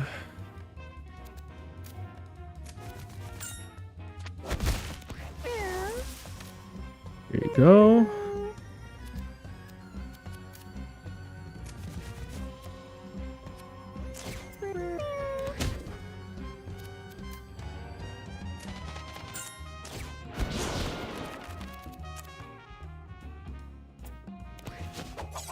The future is just a bunch of multi-monitor setups and soda cans on the ground. Sounds like somebody's basement today. Sounds like my room right now. Unfortunately, one thing I'm a little bit bad at, I'm not the least cleanly gamer in the world, but I do have like one monster a day, and those cans do stay on my desk until I hit like a level of cans where I'm like, wait, if anybody who knows me in the real life saw this, I would be very embarrassed. And then once it gets to that level of cans, I will take them all out into the recycling. But there can be like 6-7 cans on my desk at a time, which is pretty shameful for a 31-year-old man. But I also just have a little bit of a blindness to it. I'm just like, this is my collection of Monster Energy cans. They're my emotional support monster cans. Okay, a little bit more intelligence so that we can have consistent... Alright, that's not an option. We don't have intelligence. I don't mind strength on the bird. We are actually really squishy though, so I think I'll take the Constitution. Guys, has Edmund Macmillan gone woke? He's saying that the future is techno-fascism. He's probably right, unfortunately. Honestly, you're doing pretty good if your limit is 7 cans. I used to do in-house computer tech services. Oh my god, Kenny, that's a scary job. Also, F you. Not you, Kenny, the game. Oh my god. Kenny, I can't even imagine what you've seen. Dr. Mangler? What is this? A David Cronenberg flick? Okay, what's going on here? Let's take a second to read. Controlled by the Doctor. Okay. So this is just kind of... He controls the monster. He's controlled by the monster. Alright. So... I mean, thanks for not telling me much, game. I wonder if we want to... I wonder who the priority target is. I wonder if you kill the Doctor, does the Mangler's monster become more dangerous because it's no longer controlled by him? I mean, no way to find out, I guess. Is it worth killing the chicken? I don't know.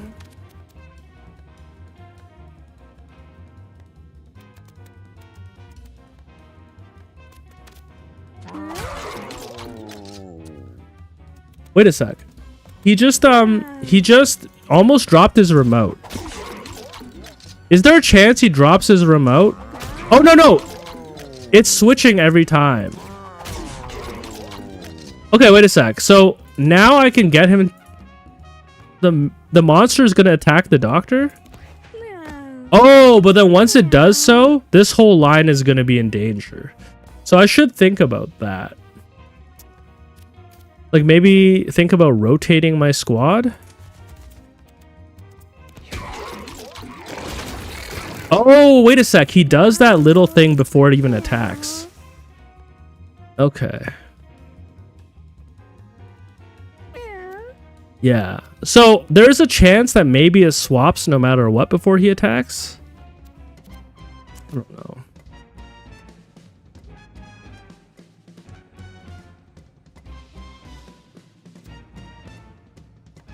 What happens if I immobilize this? Will it still be able to dash? I'm going to assume so.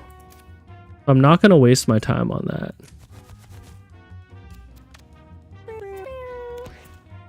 Okay, I would rather have it go back this way, so I'm going to try to attack the Doctor and see if I can make that happen. No. Is it just a 50-50 chance? No, I think it's based off of the damage. I think if you do an even number of damage, then it goes back and forth, and if you do an odd number of damage, it changes. Guys, am I onto something? Oh, it's the poison that triggered it. I think it's the damage number he takes. So this will be 4 times, so it'll go back to there, and then it will go that way. That's my guess. That's my game theory. Alright, let's kill this bird. Pick up this meat. I think we should be safe here. Because it's going to go 4 times and then back. I'm a fucking genius. They're calling me the most mechanics literate gamer of all time. It's almost like I went to video game development school. Okay, so honestly, I'm happy with him having 4 poison, and I'd rather have his monster kill him while we kill the monster. So why don't we do this? Why don't we just start killing the monster, and we'll just make sure that it attacks him every turn. Yeah. Now I could get in here and I could damage you, and then I could teleport out. Or I could attack you. Maybe I want to attack you instead. Oh. I should have done this. We were doing a legit. Yeah. Yeah. And you're taking 4 poison still. So as long as we get my druid out of here, we're good. And slowing you would be good. No, it's not good because now you're going back. Hold up. That's okay. We'll be able to reverse that. Actually, immobilizing you might be good.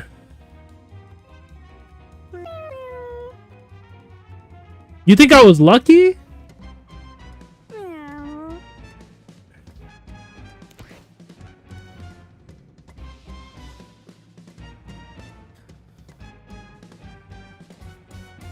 Wait, you think I was lucky? Are you kidding me? Bro, that's just my amazing... Oh, God, I can't even go through here? No, I can. That's just my amazing mathematical thinking. Okay, what can I even do here? I don't want my bird to get one shot, but I will risk it. I will risk it. Oh, I can't blow him anymore. Well, wait a sec. I can hook my bird. I can hook my bird to safety. Oh, we're cooking all right. Check this out. I'm on the wrong tile. I'm on the wrong tile. How did I mess that up? All right, whatever. Look, he's not... Hold up. He just switched where he was attacking.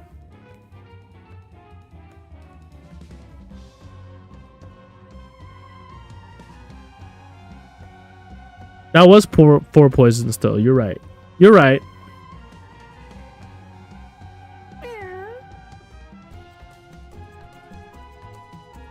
Maybe I am just lucky. Damn, man. Maybe I am just lucky. Okay.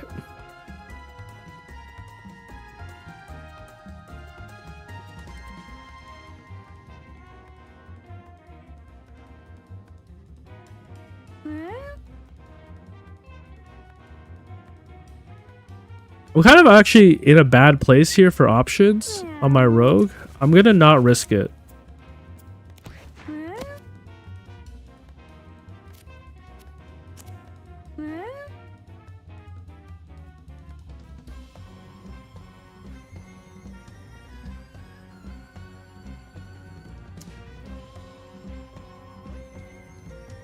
I wonder if the frying pan would work against this thing. Let's try it. Why not?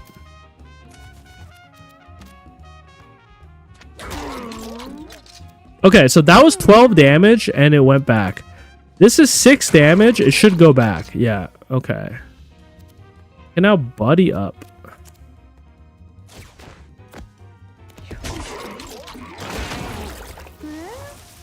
That wasn't that bad. Honestly, that wasn't that bad.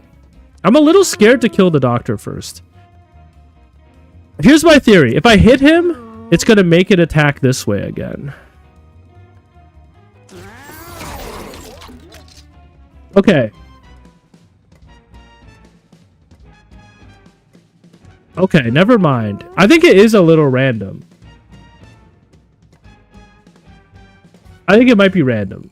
That was 1 damage, and it went back to where it was. There's a chance. I was just seeing outcomes that made it look like it was not random, despite it being random. Now, they're saying break the crates. That is true. Not necessarily wrong for that.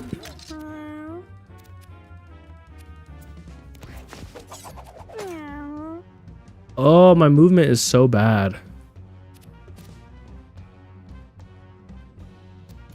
Okay, what happens if I did something like this? Would this work? No.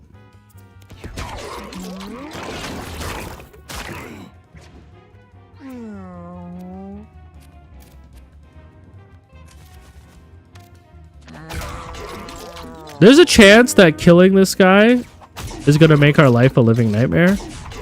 I'm happy to find out. I am the type of guy to fuck around and find out. Let's save it because he's going to die from the poison. And look, we got to start damaging you too, right?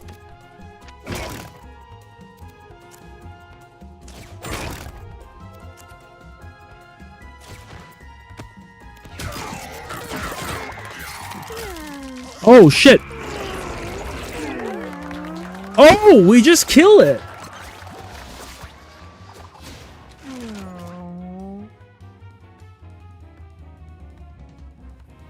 Oh, wait, that's so easy? What the hell? That is literally so easy. Okay, honestly, our rogue has low HP. Let's take the Constitution. I wonder what would have happened if we killed the monster first. We have to try that. Whoa. Optic nerve implant. Okay, Butcher. You have some intelligence issues. I'm pretty happy with giving you some intelligence. Since we're already lacking.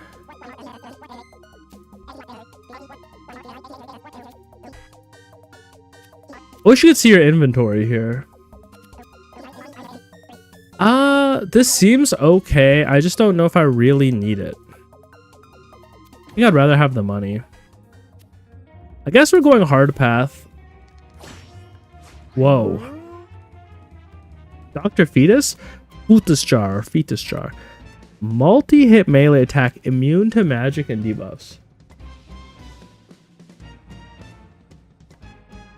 Oh, only when I level up can I do it. I mean, that's good intel. Multi-hit melee attacker. Honestly, multi-hit melee attacker doesn't sound terrible. Let's, I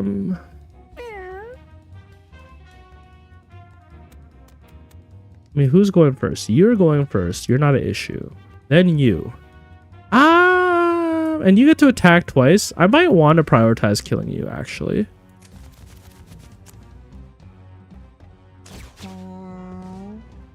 Is he facing away? I guess so.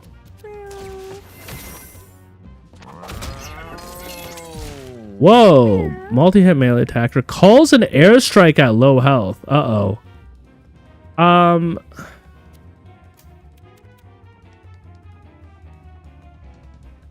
I don't necessarily want you to call an airstrike.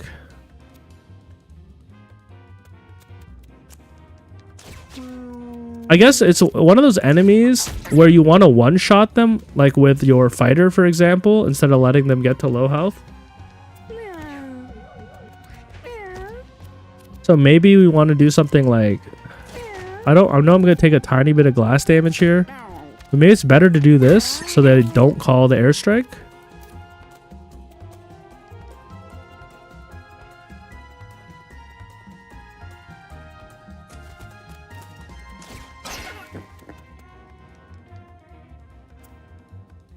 We'll let you burst our bubble. No, we'll let you burst our bubble. Oh shit, I didn't even notice you. Dumb. Spells of its enemies are disabled. Oh my goodness, that is really a problem.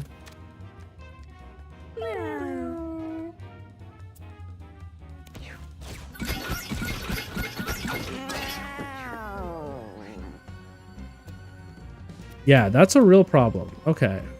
I understand. I understand why these guys are such a threat.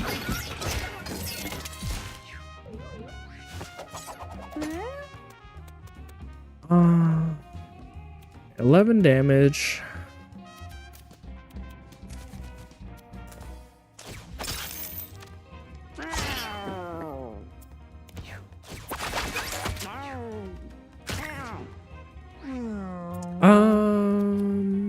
Okay, this has piercing.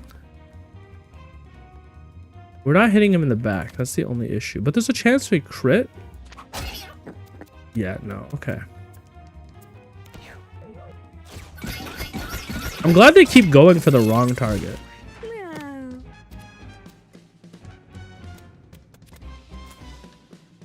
Okay, what's an airstrike? I guess we're not going to find out.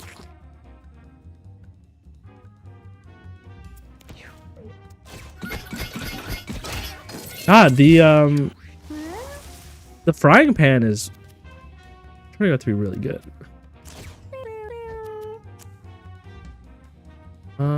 Okay, this should freeze you to stop you from calling the airstrike. Same here, I guess.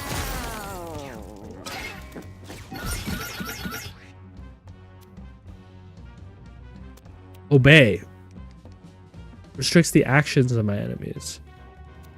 Right.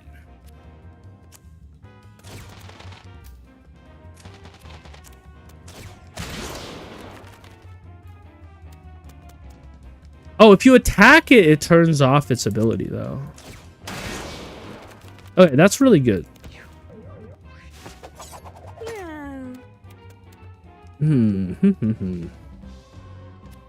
Okay, the TV is not as overpowered as I thought.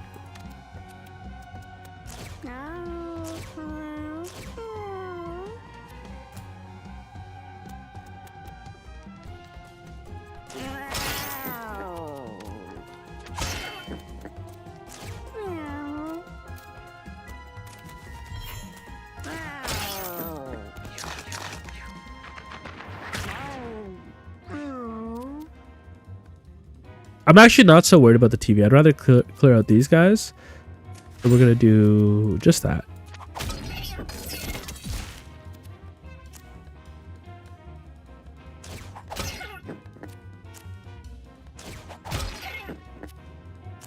Oh, they're immune to poison.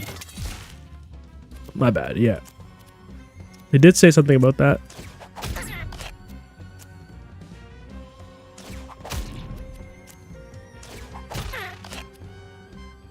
Alright, honestly,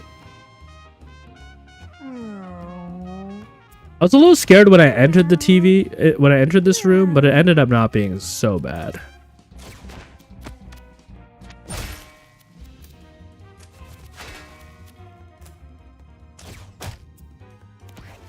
Oh, wait, they called the airstrike in. Who called the airstrike in? You called it in? You're frozen. Was this always here? Am I losing my mind?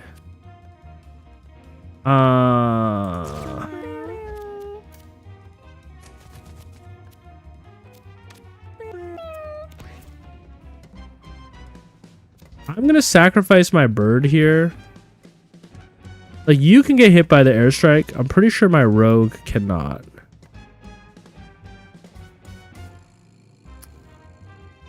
I can't really get my rogue out of here. No, maybe I can.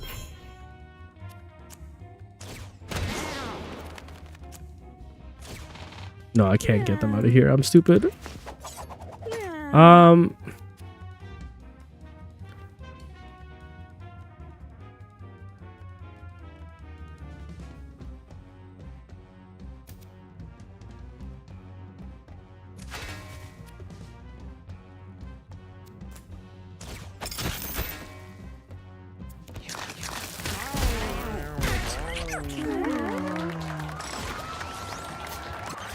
Okay, the TV has other dangerous skills.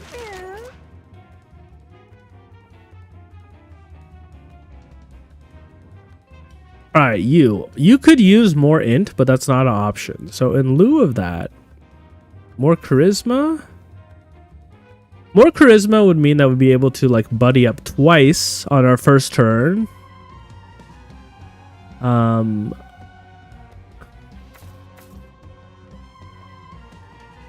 I mean, more strength is always good, though.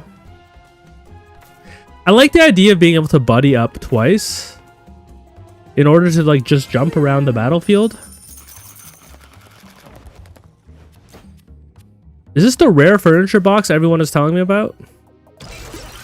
Rare furniture box. Okay, I've never seen one before. Everyone always said go bunker for rare furniture box. I literally never saw one while I was in the bunker. So I'm happy to see one.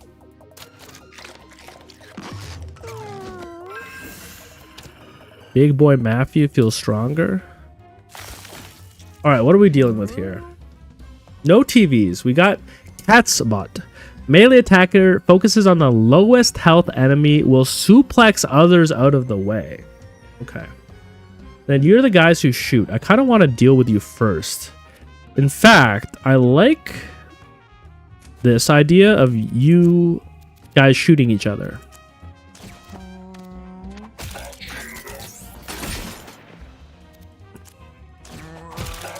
You're not going to shoot me for damaging you. Okay. Pretty awesome. I mean, I'd rather have you die so you don't shoot at my allies. So I am going to just waste a little mana to kill you. So you're going to go after the lowest health guy? Is that... You think it's my druid, but it looks like you're heading over here. Now, wait a sec. I actually have an opportunity to finally use bowl. You see that? So what if I did this? And then did this.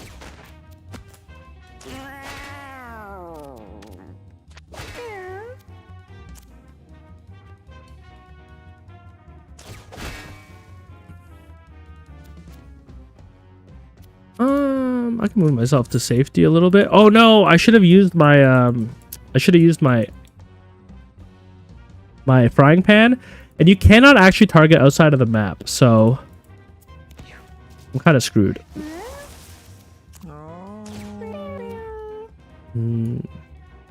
You're a champion enemy. I would like to immobilize you.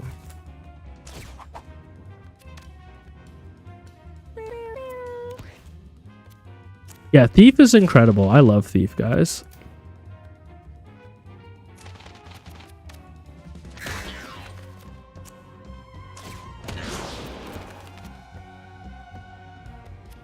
Right. So this is a kill. Yeah.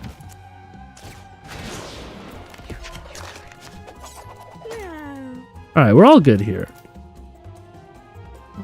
I think my Thief will kill this guy. I'll focus on killing this guy. Yeah. We're all good. Thief has this guy pretty under control.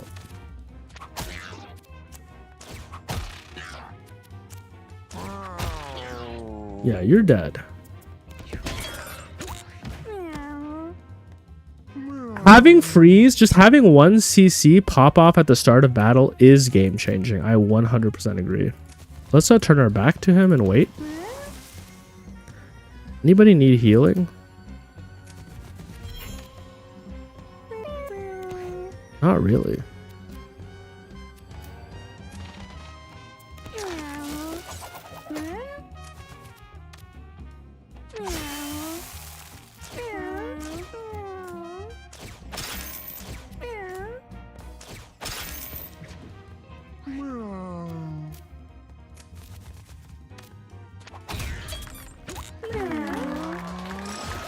It's good to know the future has so many high armor units. It's a little bit like Bunker. I will be bringing a Thief with me to every future run from here on out. The spell only damages shield. Cleave and inflict stun on units with shield. Deal 3 knockback to units without shield. Crushinator seems really good on the future. However,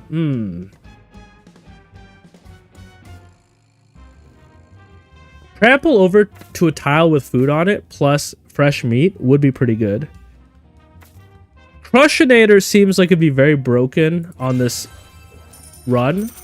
I would normally take trample, but I think because of where we are, I just hope the boss has some shield. If the boss doesn't have shield, I am going to feel like a real idiot for taking that. Whoa, we got some perks. What does everyone need? I mean, you don't really need any of this. Give you this.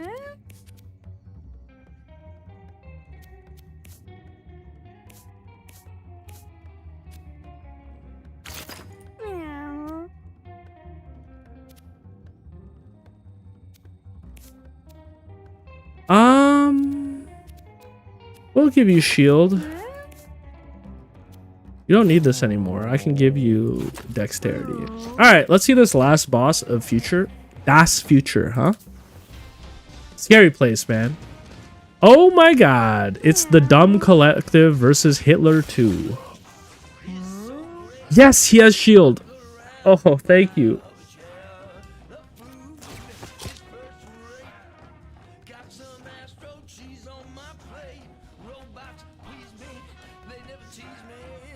He has a lot of allies, eh?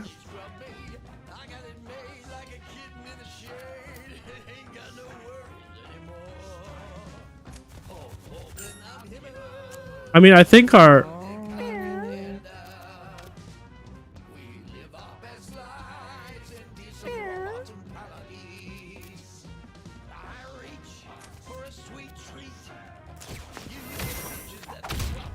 I think we have to focus Hitler with our rogue.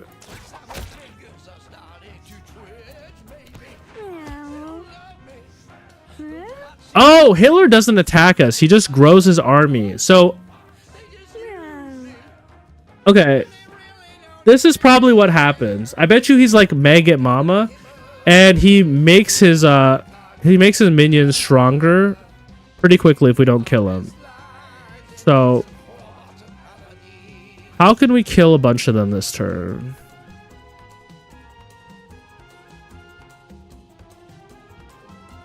Well, look, I could do a little bowling.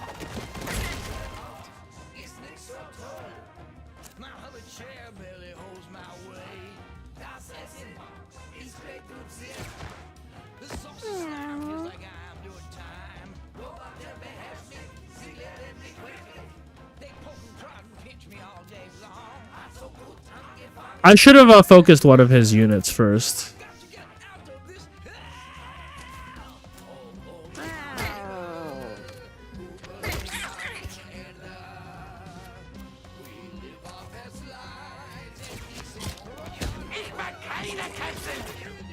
Oh, hell no.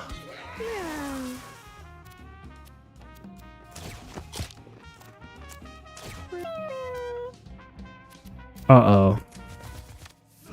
Alright, this is all about managing ads, which means that having a team that has good reach is going to be important here. I don't know. Should I prioritize this guy or should I prioritize these guys?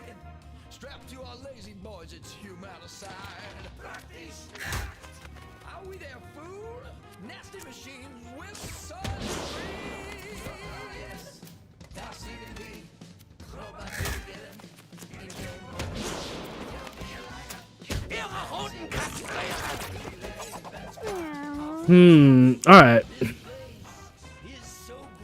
Unfortunately, Crushinator is not going to be very good against all of these guys.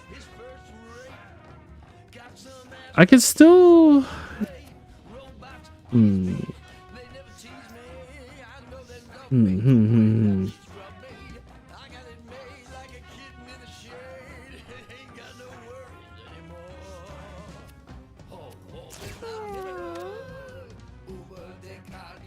I wonder if he'll resurrect his allies.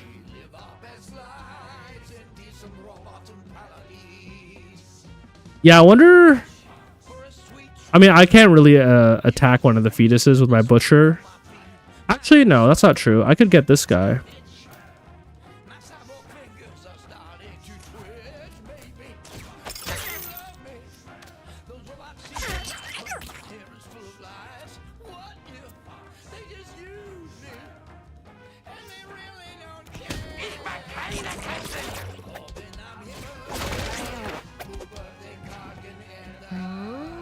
Alright, this is a little bit of a problem. I think we'll be okay.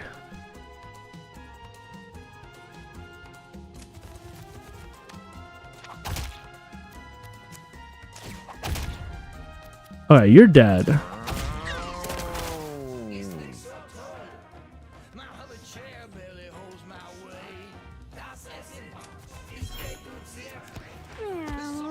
I can kill you.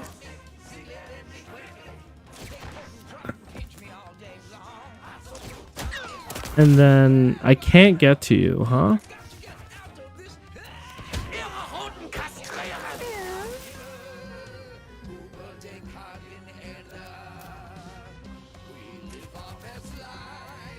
I'm really not in range of that? Alright.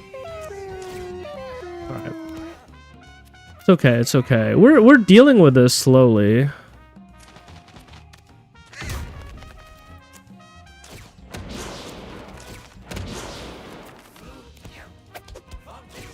It's true, the Hitler clones have little butts.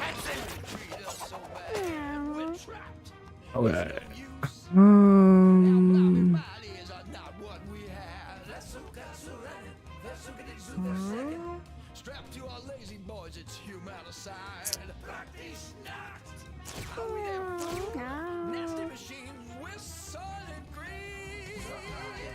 I don't have a way to attack you. I think I just have to accept that.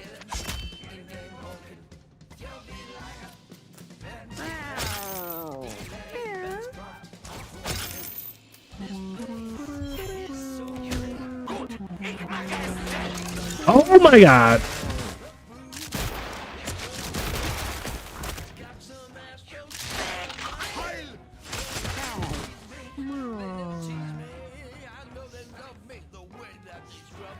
We have Mecha Hitler.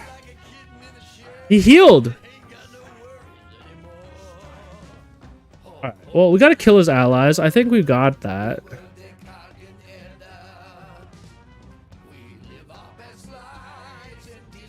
I don't have a way to stun lock him, unfortunately. I mean, I kind of want my rogue to be on him. I know this guy needs to die. I think my fighter has it, though.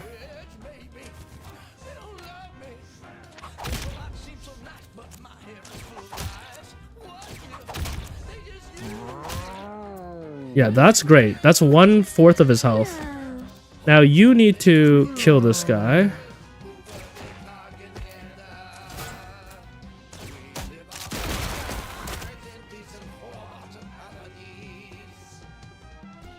Why does he kill his own units? Or is he just shooting at people who are damaging his allies, but he's just hitting his own allies by accident? Maybe that's what's happening.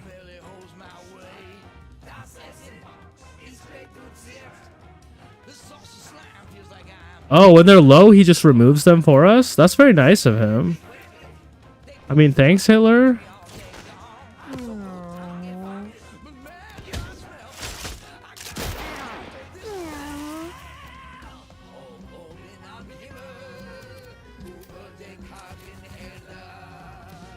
Oh, I don't have the mana. Okay. Look, my druid is actually useless, but that is what it is.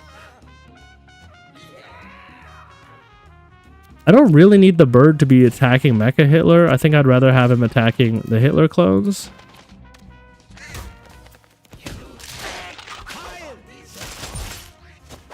I see. He's getting buffed. Okay. Well, check this out.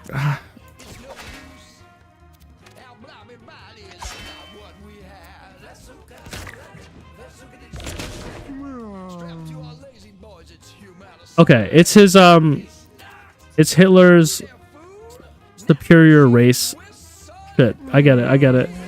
I could bowl you into Hitler.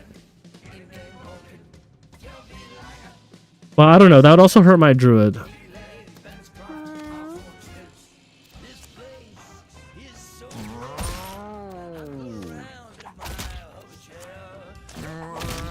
I love the rogue. Did I ever say that before? Or is that my first time saying that?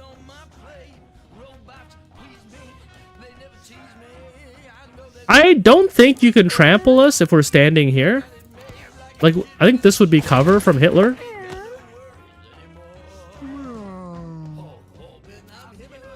Alright. Let's kill his last ally and see what happens.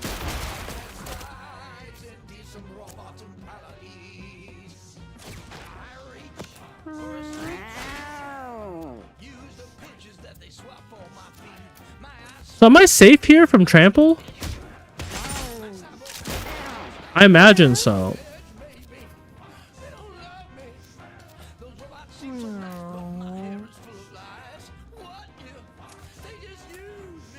Immobilize is going to be really good against Hitler.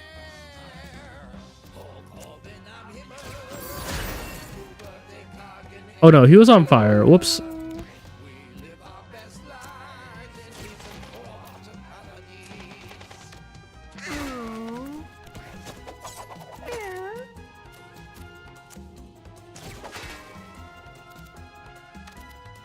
The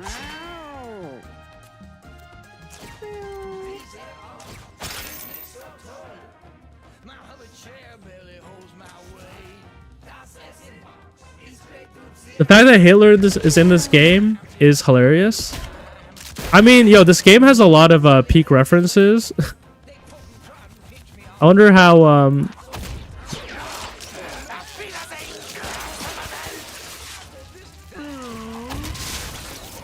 oh my god, he just killed himself.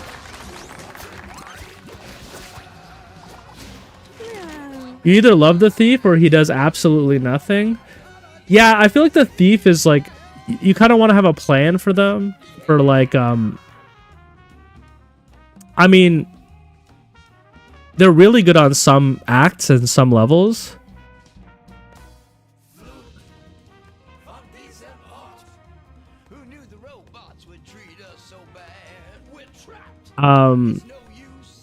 Yeah. I think Edwin was being a little bit woke, and I appreciate it, because I myself, I spend many nights worrying about techno-fascism. Give health regen 1 to units in an area. I don't think it really matters. My druid is kind of useless, if I'm being honest. We had a good run, regardless. I'm really glad I bought the rogue. I'm really glad I brought the rogue, man. In fact, I'm going to be scared to not bring it. Yeah, but there's the thing about the rogue is the rogue has so many mobility options. I feel like you're bound to see one, right? Like, oh, complete the future. We've unlocked the end? Oh my god, wait a sec. I recognize this. I played The End Is Nigh. Oh my god. Dude, he put every single one of his games in this. Oh my god, it's literally... I was playing this a few weeks. One of my favorite games here. Here we have The End Is Nigh. It's literally how that game starts, man. Oh, I know some people in my Discord who are not this far in the game who need to catch up, because I had some people, some OG day ones, who were like, Mochi, you have to play The End Is Nigh. They need to see this for themselves, man. All right, what are we getting rid of here? Oh man, I'm starting to get to a point where my inventory... Honestly, I don't think we need any of this. Maybe nurse necklace.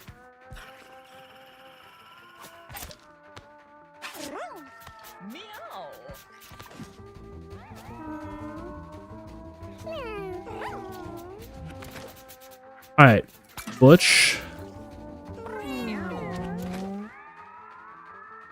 It's an... Oh, I forgot the perk. I did forget the perk. Hold up. Thank you for the reminder. Let's just get rid of Fingerbone.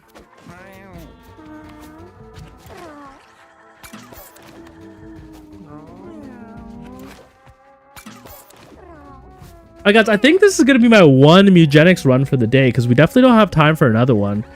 Yo, would any of you be down to see a little bit of Slay the Spire too? I could probably do a quick Slay the Spire run. I don't think I have enough time for a Mugenics run, because they take me like 2 hours. Let's also see what the let's see what Dr. Beatties is saying. But I wouldn't mind throwing on just a little bit of Slay the Spire. Take a little break, go to the washroom. Nazis? What the hell are you talking about? You sound paranoid. Unless they stole my ideas. Those bastards, you gotta stoop pretty low to steal the ideas of a freaking street urchin. The gall. You see the guy in charge, you tell him. You point right at the thief face and you say, thief. No, you call him a rat fink and furrow your brow when you do it so he knows you mean it. No one steals my ideas and gets away with it. Next time you kill him, say something like, Dr. Beanie sends his regard. And in case he's confused on who I am, you give him my address. 1984, Demikov, Dr. Boone County, US fucking A. By the way, do you have any change on you? I need it for gas money. I'm huffing gas now. This time we have to go further. We have to see how it all ends. I assume just holding down 0 for a few minutes should get us there. That's gotta work. To the end. Yeah, let's end the day.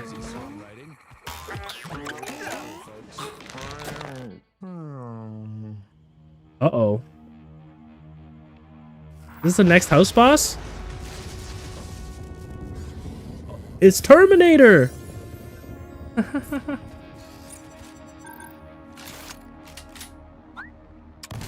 Oh.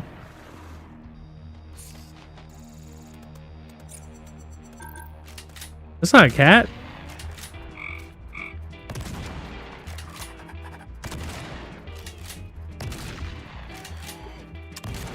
They have bad AI in the future too.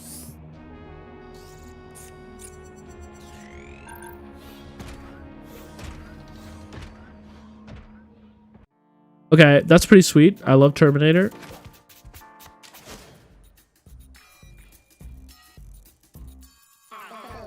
So I don't want to freak you out or whatever, but this big nude cat with multiple guns and an Australian accent came by my place last night and he said he was looking for you. Something about murder, something about terminate. Then he just started pop locking, like busting out the robot right there in front of me. I had my wife on some James Brown and that man broke it down. We danced till dawn and he just kind of wandered off. He said something about being back. You could start a new life somewhere. I got some extra wigs if you need me. He's got some extra wigs. If I ever split the poop hole, I'll call myself Miss Tinkletoes. Just another tall drink of water trying to make it in a man's world. Homemaker by day, streetwalker by night. My double life would have so many twists and turns, your nipples would turn purple. One day. Alright, buddy. I think you're butch, but...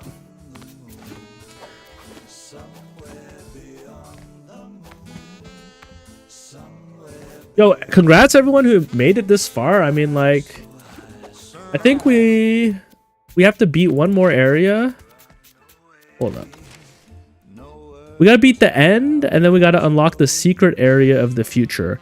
I'm gonna imagine there's actually 2 secret areas. Just the way that this map is drawn, it wouldn't make sense for there to be one secret area. I'm gonna assume that there's one in the future and one in the past. Guys, I'm gonna take a quick break. When I come back, we're gonna put on some Slay the Spire. If you're not interested in that, I understand. Don't feel bad. But I don't want to end the stream too early, so I think I'll quickly do a run of that. I'll be right back. I'm just gonna get some water and go to the washroom. I totally recommend you stretch and do the same, and I'll be right back in a sec.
Nothing like a quick slay, am I right, folks?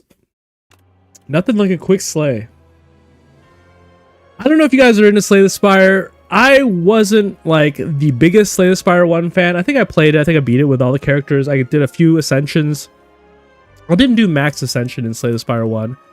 But Slay the Spire 2, man, it has me hooked right off the bat. Now I've beaten... Maybe I haven't beaten the game with the Defect and Necrobinder. I might have beaten it on co-op, but co-op doesn't apparently count towards your ascension levels or anything like that. I'll probably go random unless you guys want to see something specific. If you don't know anything about the Slay the Spire, it's basically a deck building roguelite. All the characters have pretty unique class identities to them. And essentially, as you win combats, you gain cards you can put in your deck. I'm a big believer that it's important to get rid of cards in your deck. That's always my top priority in these games, so that you can reduce the amount of RNG in your draws. You kind of want your deck to be as small as possible. I'm also a big card game head. Like, this isn't a card game like Magic the Gathering or Hearthstone, but it kind of reminds me of those games, and that's like one of my favorite genre of games, so I think that's part of the reason why I love it. Defect enforce the Claw deck. I don't even know what the Claw deck is. Defect I honestly have a little bit of trouble with. I feel like I'd be down to run a Defect run. Claw is a meme. Alright. Remove 2 cards from your deck and take 13 damage. That's kind of like my favorite thing to see. In a situation where I only have 10 cards, I probably want to just take away 1 strike and 1 defend just to be balanced. You prefer Monster Train? Look, I also liked Monster Train. I wanted to do a Monster Train series on my channel, but like no one was watching it, or I was worried that no one would be watching it. I never got to really play Monster Train 2. I played 1 run of Monster Train 2. That's still kind of sitting on my to-do list. Now that I have some Mewgenics fans, I might actually be able to do more like strategy game content like that. No, I'm sure it's really good. I wanted to play it. It's just one thing about it though was the runs were really long. They were like over an hour and a half. So, okay, basically once you kill one of these guys, the other one is going to get stunned. I don't mind taking 1 damage. You kind of want to kill them at the same time, because once one of them dies, the other one will get buffed. Or you want to kill them in a way where you get to skip 1 attack. So he's going to... This guy's going to debuff us. So he'll debuff and then attack. I could probably kill him before his next attack goes off, or I could kill them at the same time. I'm going to try killing them at the same time and see what happens. I need that lightning to go off. Okay, it gives us Frail. Alright, so Frail is a little bit of an issue. Maybe I should have... I thought that they were going to swap and alternate between debuff and attacking. I didn't realize that they're both going to attack me at the same time. That is a little bit of a problem. We're going to take more damage here than we want to. Unless I can kill one. I'll have to be really lucky on this dual cast.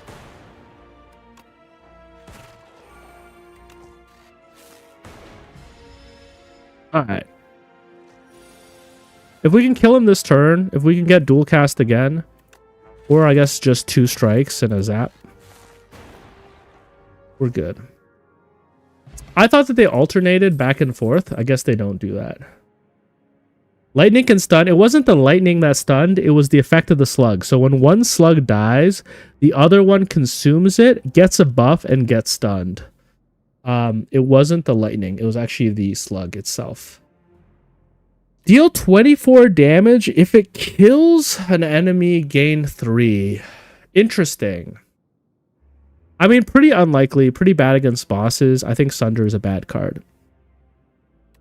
exhaust your or double your energy, but exhaust this card. So how am I finding Slay the Spire? It's been so long since I played Slay the Spire 1 that it feels like this is just the same game with 2 new classes, but I'm sure it's improved. It's just a lot of the cards from Slay the Spire 1 are in Slay the Spire 2, and the classes from Slay the Spire 1 are in Slay the Spire 2. So it doesn't feel like it's a massive upgrade or anything. Now, I think that when the game is finished, there's going to be a lot more art assets in the game, and the game's going to be way more beautiful than Slay the Spire 1. But I'll be 100% real with you. It doesn't feel super different. I don't hate that, though, because I thought Slay the Spire 1 was one of the best games ever made. But if you didn't like Slay the Spire 1, you're probably not going to like Slay the Spire 2. Deal 5 damage twice and play a random attack from my draw pile. That's really interesting. It's decent value. And Uproar and Sunder would kind of play in a similar deck together where you're trying to cast Uproar into Sunder. However, that feels like it requires a lot to really get off. I don't know if I even have the cards for that. Double your energy, that's easy for me to understand. So basically, on average, when I play this card, I would have 4 energy for a turn. Now, can I be so real with you? I don't think any of these cards are good enough to put in my deck. I'm very picky when I put cards in my deck. I don't know if that's the right strategy. I haven't been playing this game long enough to really know. But, now he's going to attack me for... Like, I can block 5 damage here and take 6. That's pretty bad, if I'm being honest. I'm even interested in using an attack potion here. 6 damage isn't like the end of my run, but it's a lot. I'll defend, and I will... The way that the defect works, if you don't play, is you see these orbs around him? At the end of your turn, they'll basically all cast something. So he's kind of a guy who gets stronger as you build this resource up around him. Like, these are just going to attack the enemy, right? For 3 each turn. I could just focus on blocking and have my attacks go off, you know? It's an interesting character like that. You could either play him very much like you're going for a war of attrition, or you could be cycling through those orbs so fast that you do tons of damage. The first time you draw a status card each turn, draw 2 cards. Status cards are usually bad cards that enemies put on you. So this would just this would help you deal with that. Gain 6 block, channel 2 frost. So frost gives us block, and glacier gives us block. This seems pretty good, actually. It seems like good value. It's 2 mana for 12 block, but 6 of that block will continue every turn. I think that's a good card. It's kind of defensive, but I don't hate it. So I don't mind taking 2 damage here. The way these enemies work is that every turn they get thorns, and they alternate back and forth between being attackable and not being attackable. So this guy will not be attackable next turn. So I kind of want to ignore him for now and just focus on his friend. And then hopefully next turn, when his friend has the channeling his buff, we'll be able to kill him. Hopefully. One thing that sucks about thorns is I think my lightning will trigger it, and I don't think there's much I can do against that.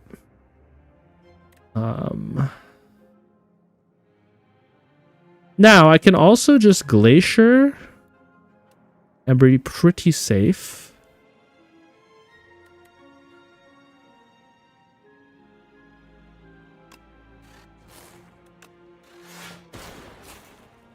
Okay, that didn't actually thorns me. That's really good.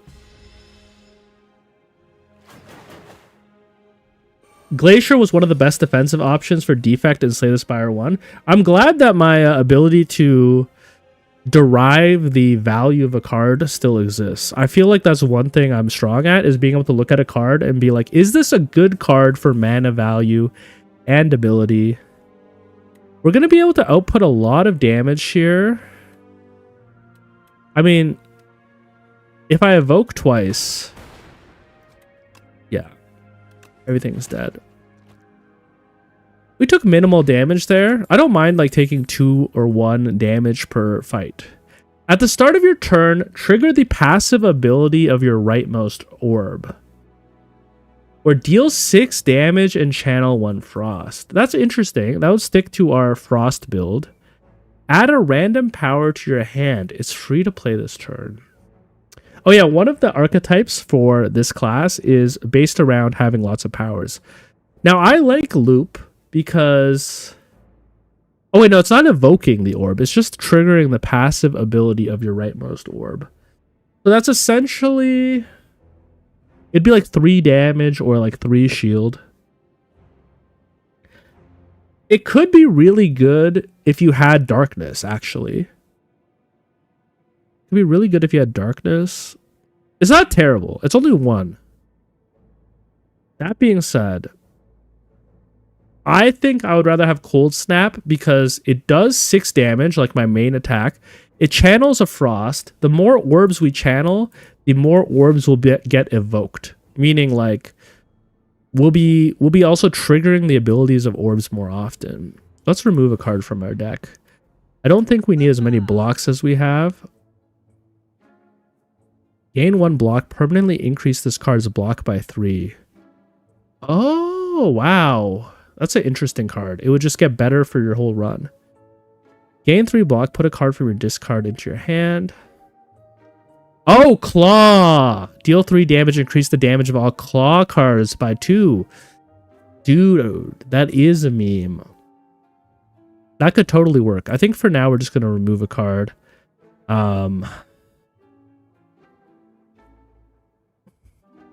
I think we could remove... Honestly, we could remove a strike.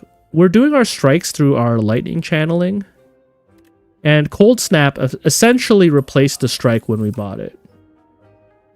Don't fall for claw bait. Be stronger. It's the slugs again, and I think we do want to just burst them down. That being said, we have access to like 12... We have access to a lot of shield.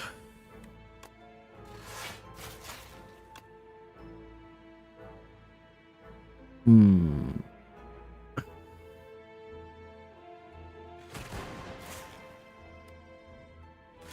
think this is basically going to protect us. No, it's not going to protect us. It was good. We still took 2 damage. Now, we're going to get a disgusting amount of shield here, but I think it's not necessary. They are giving me frail, which makes my shield a little weaker.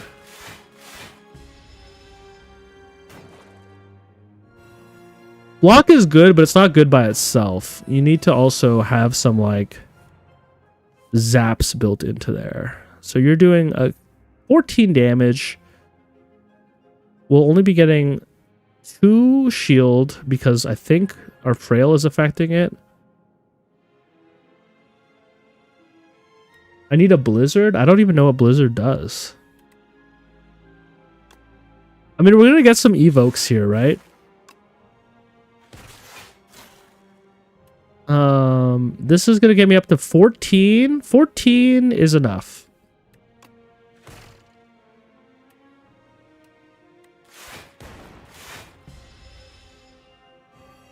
I need more appeal to attract better stray cards. Tefima, I like the way you're thinking, man. I like the way you're thinking. Alright. I mean... Cold Snap into dual cast. Pretty good. The strike.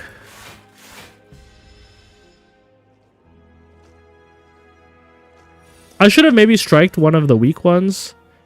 Because, yeah, here I am, not even sure if I can actually kill you.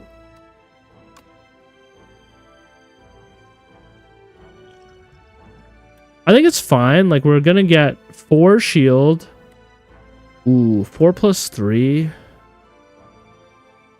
Not really great, actually. There's a small chance that our lightning orb kills the right unit. It's a 50-50 chance. I think we're going to take it. If it kills the slug, which it did, we're very lucky.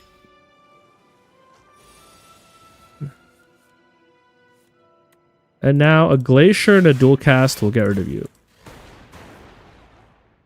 Ooh, okay. Honestly, that could have been worse. Creative AI. At the start of your turn, add a random power to your hand. That's really interesting. That's pretty good value. Or I could take Claw. Alright, I'm going to take Creative AI. Yeah, if only I'd taken that first Claw. I don't know if Creative AI is good. It's really expensive. We would basically miss a whole turn. I don't know. What does it upgrade into? It does upgrade into only a 2-mana card.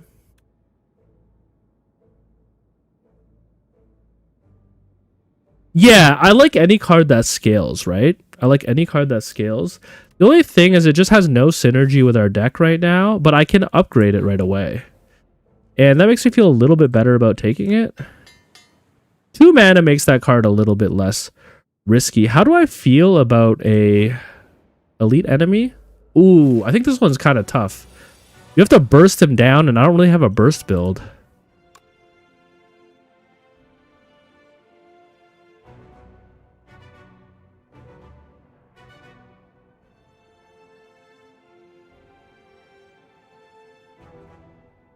Interesting. I mean, I'll take FTL. Creative AI on turn 1 is good. But 17 damage, I would almost rather play Glacier. But I think I'm going to just pop regen and take a little bit of damage here and hope that Creative AI ends up paying dividends for us.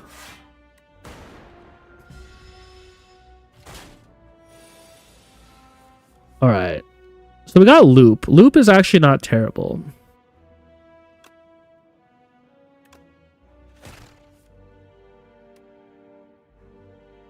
He's only doing 9 damage this time around. I think I can... I think I have to cold snap. And I have to defend. And I'll play Loop. Why not? I'm taking a lot of damage though. Once we get him to 70 HP, he'll be a little bit easier. Gain a focus. Focus increases the effectiveness of my orbs. 24 damage is really rough. 24 damage is really rough.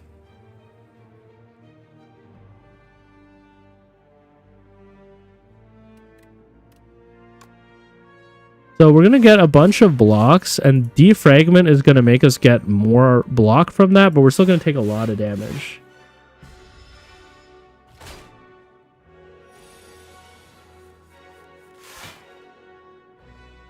I don't think I can afford to do this again.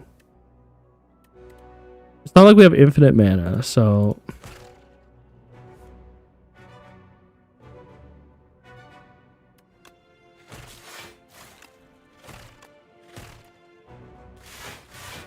The problem is now Creative AI is going to be in my deck.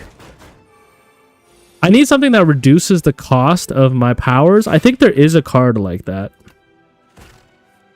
We have gotten him down.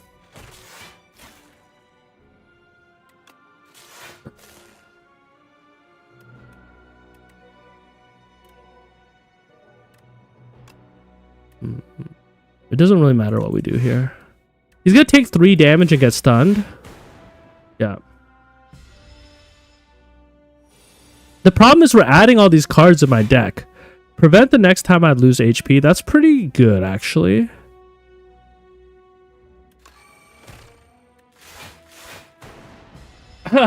I don't know, man. I don't know about this. We're vulnerable.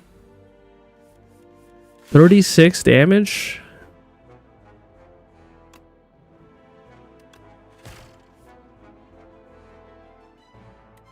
Okay, Glacier. Or dual cast to give ourselves some block. Dual cast. And then Glacier. Should give us enough block to not get wrecked here. Yeah.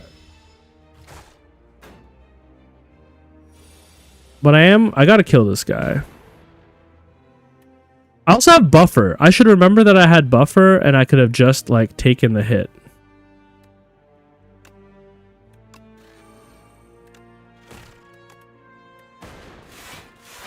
This is a scary fight, man.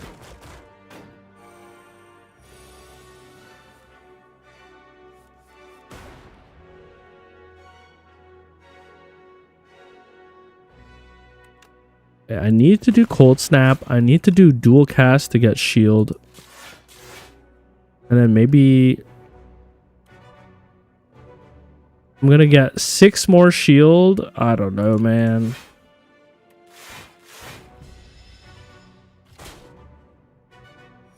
Seems way more rough than OG Act 1 Elites. I kind of agree with you. I was thinking about that last night. I was like, yeah, the elites feel harder right off the rip.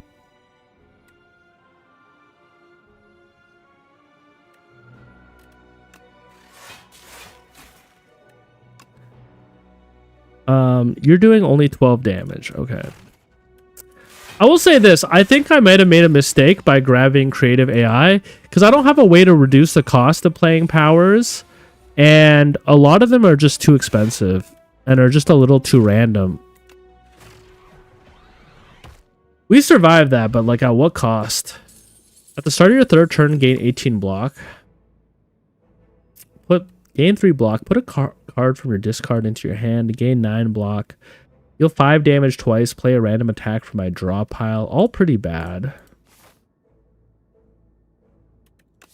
What could I upgrade? Glacier upgraded. Only 9 block. Dual cast upgraded. Free. That's pretty good. Zap upgraded free. That's pretty good.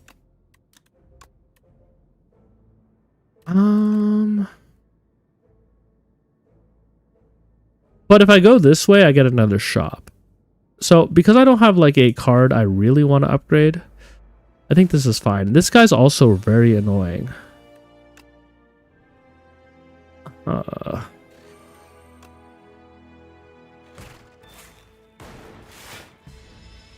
He put some cards in my deck that I think are pretty rough. Smog. You can only play 1 skill per turn. Yeah, that's what's rough. The first time you draw a status card each turn, draw 2 cards. I don't think he's giving us statuses.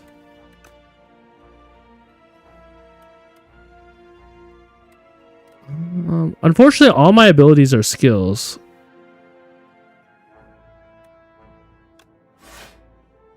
Yeah.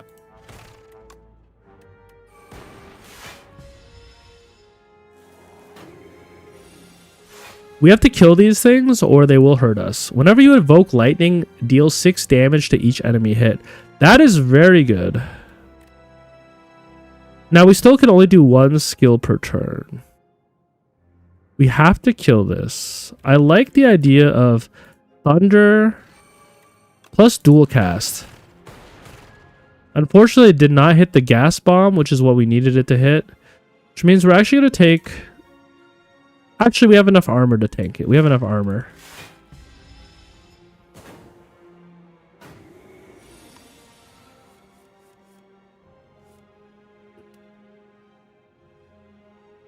Now, if I cold snap, I think I'm actually fine. Only 1 skill per turn.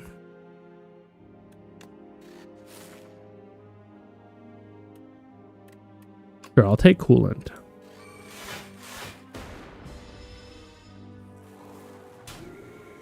Two of these guys is crazy. We need to We need to kill him. I don't think I can tank this much damage. This is just a regular enemy? Man. I mean, blocking my skills when my whole deck is skills is pretty rough. I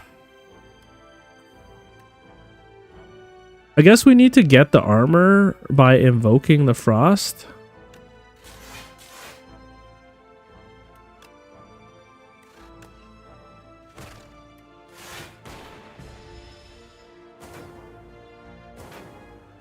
Brutal. I don't think we're making it through Act 1.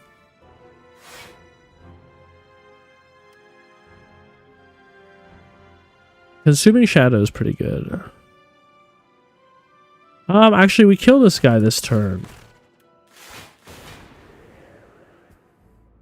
11 HP, though. Add a random power to your hand. It's free to play this turn. I mean, I'm going to assume we're now doing some kind of power build, so I'm going to take that. Whenever you enter a rest site, start the next combat with 2 energy. I don't think we're going elite here. I don't even know if we're making it out of here.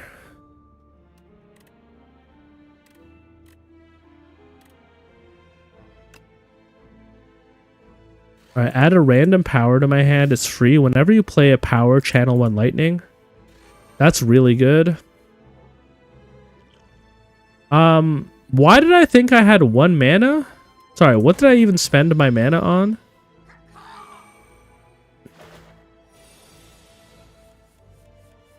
Alright, we have Glacier. Okay, whenever you play a power, channel a lightning is very strong. And our Glacier should let us survive. Yeah.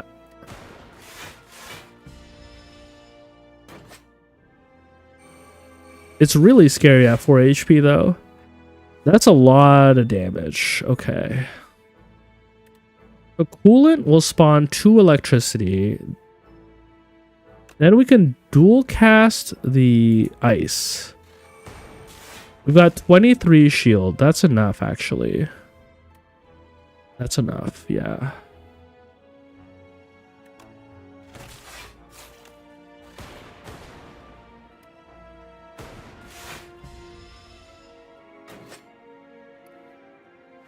Whenever you play a power, channel lightning, that is going to be a card we're looking for. At the start of your turn, draw an additional card. That's also a card we're looking for.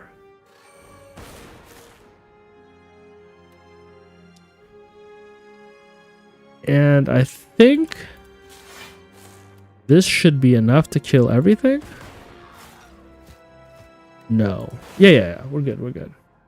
Yo, what's this card? What's this guy called? The defect? Hurts my brain a little bit sometimes. Channeling an orb puts it in... Oh, yeah. Gain energy. Plasma. I mean, plasma would be good. Giving ourselves energy. Just don't know if we can... If it's too slow of a card to play. Let's try it. I think it's objectively good. 4 HP, man. You can't make any mistakes. Like here, I have to do this, and I have to defend twice. Because I can't afford to take any damage. Oh, but this guy is going to make things tough for us. Okay, getting a fusion out is nice.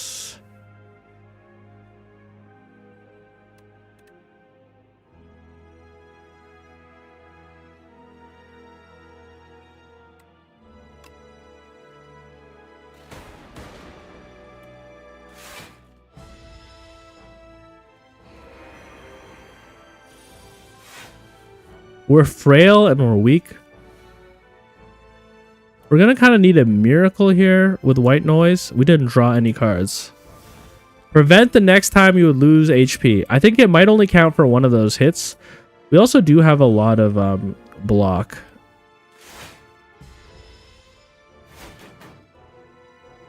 Why do we have so much block?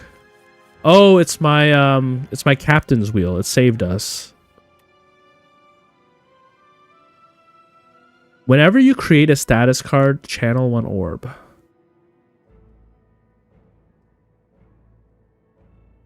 And then Glacier should give us not enough. Okay.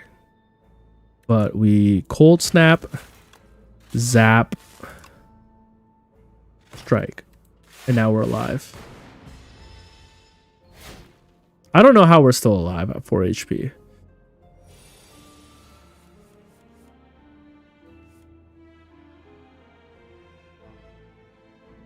Okay. I need to do defend, defend, strike.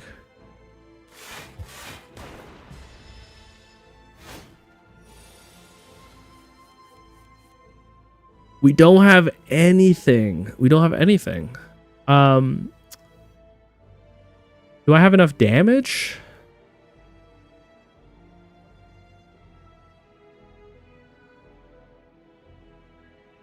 Got 6 damage from 2 lightnings, 6 damage from this. We're missing 6 damage. I would gain 5 block twice if I did fusion and zap. So I would still be alive. Crazy.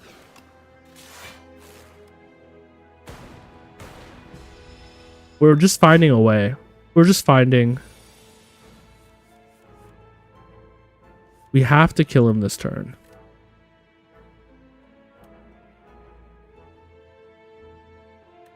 So 6 damage. Oh. Gain 1 focus is a pretty good power. Whenever you play a power, gain energy. That's what we're looking for. Okay. So with that ability, we could hypothetically get like a free power every turn. We are going to take a lot of damage here. I can't even really afford to do white noise. I think I have to do glacier. Which will give me 10 and then defend. I can drink this and get a free creative AI. Okay. How to beat Lord Bunga? Yeah, Van J. Thanks for coming in here and asking, by the way. The most reliable way is to make sure that your cats are always behind him. Because if you're behind him, you could even be adjacent to him. As long as you're behind him, he's not going to kill you. He's not going to one-shot you. Okay, this will give me...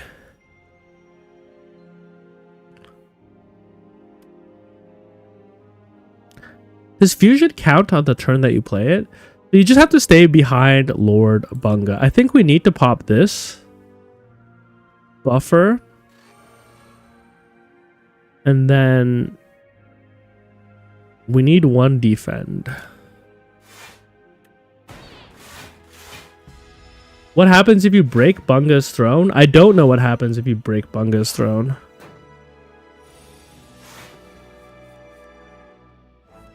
Okay, so Storm is free.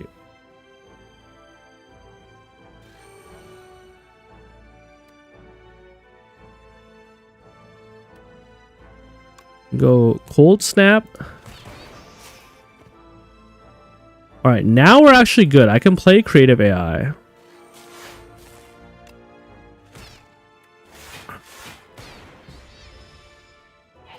My Polar Bear, I don't mind if you tell me what happens if there's a spoiler.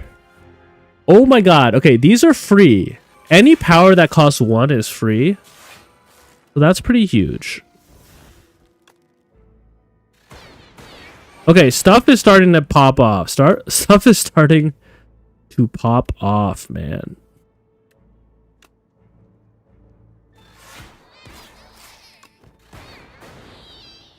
Oh, you have no clue.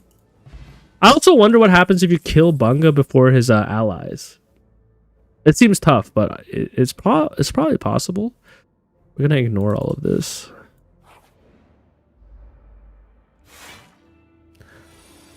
Sewer clam. Okay. I need to block 10. We could do white noise into 2 defense. The more powers we get, the better.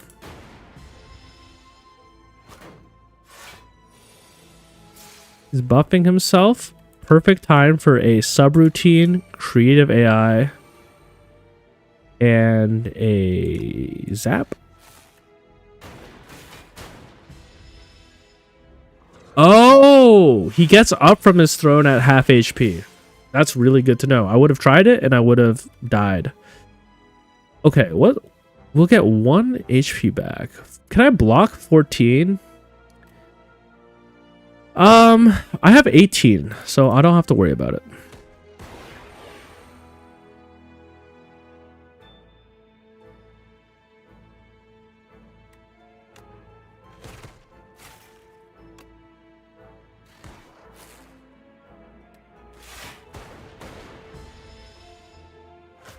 Spoiler, nothing happens if you destroy the throne. Victor, yo, thanks for confirming.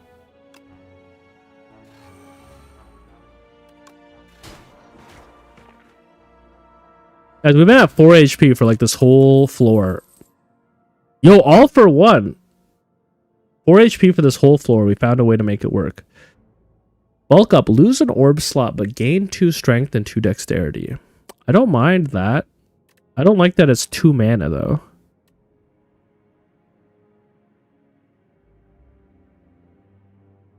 Claw build would have been insane. Do we take bulk up? I don't know if it's good enough. Not at 2 mana. Let's purge some cards from our deck.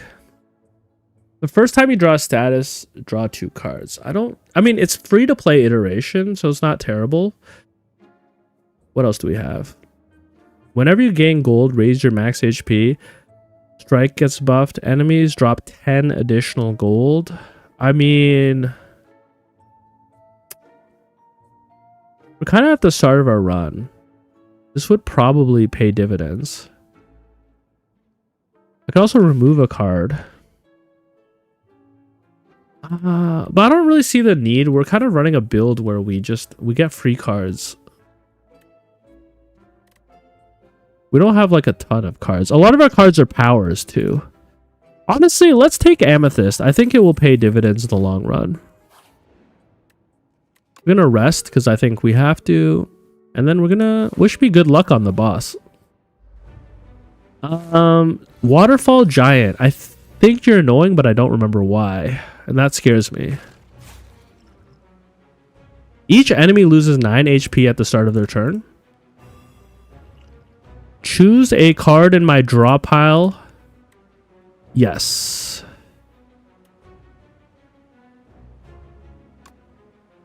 I might as well use you now. Thank you, Harry. Thank you. What is Steam Eruption? Oh, the amount of damage he does per turn goes up. Is that what it is? It's something like that.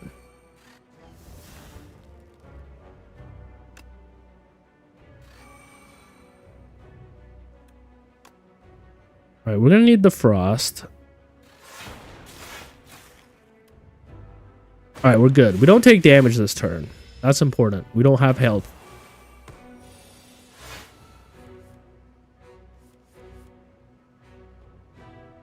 Oh, no. Steam Eruption is like the total amount of damage we'll take from him at the end of the battle. Okay, machine learning. That's good. We gotta kill him fast so that this doesn't go up too high.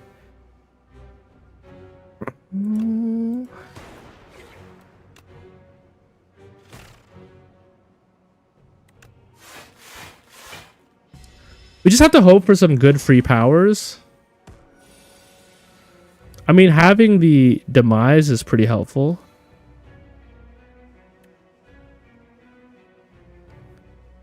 We can go creative AI. Consuming shadow.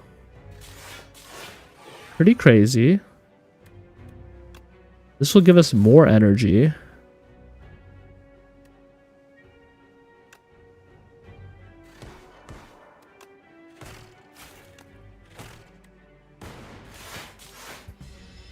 I think now that we're getting so many free powers and the powers refunded their own energy, I think we'll be okay.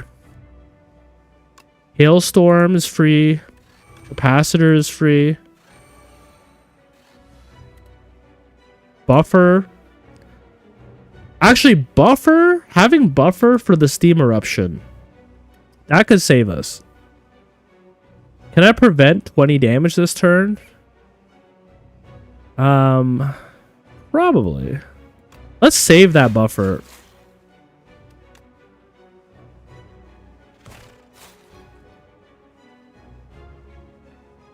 Wait, that's not even close to preventing 20 damage.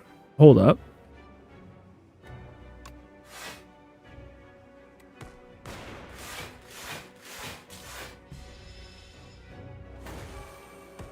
We got a little extra. We got extra block from one of the powers we've equipped. The first card you play each turn is played at extra time. So if I played Echo form, that would happen again. Right? That's kind of crazy.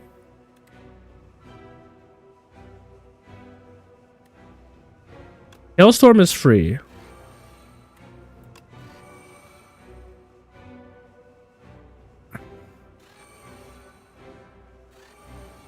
Wait.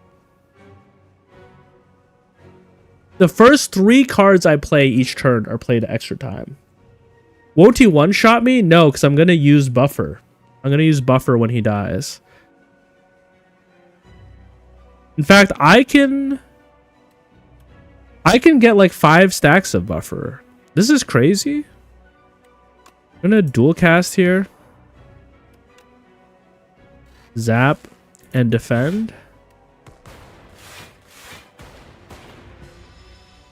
I thought we were going to get some more armor for some reason. So the first 3 cards I play on my turn are played at extra time. So if I play buffer, it's going to play an extra time.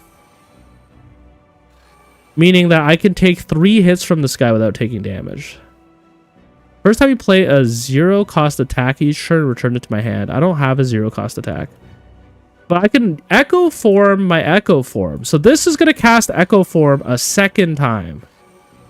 So now the first 4 cards I play. Crazy. Crazy. So if I did Glacier, for example, I would have all the block in the world. However, I can play Feral for free. Because I'll get that mana back. Yeah. Then I play Glacial and I get it played twice. Kind of broken. Yeah, the build is going crazy. It's a little RNG heavy for my liking, but like Hailstorm is free and I get 2 of them. Thunder is free, I get 2 of them. Iteration is free. I got 2 of them. Oh.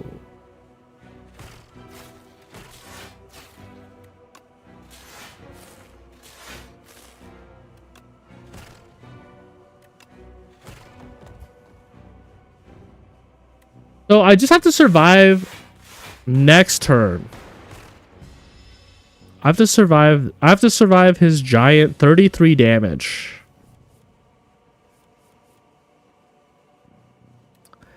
33 damage, I think, is pretty easy to survive. I can do Glacial.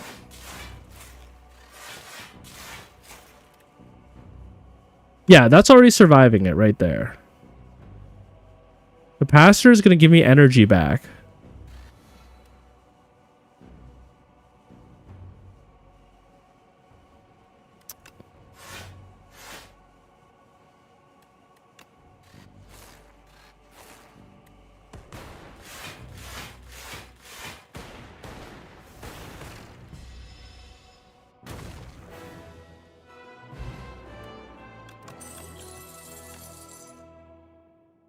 Calling me the greatest gamer of all time.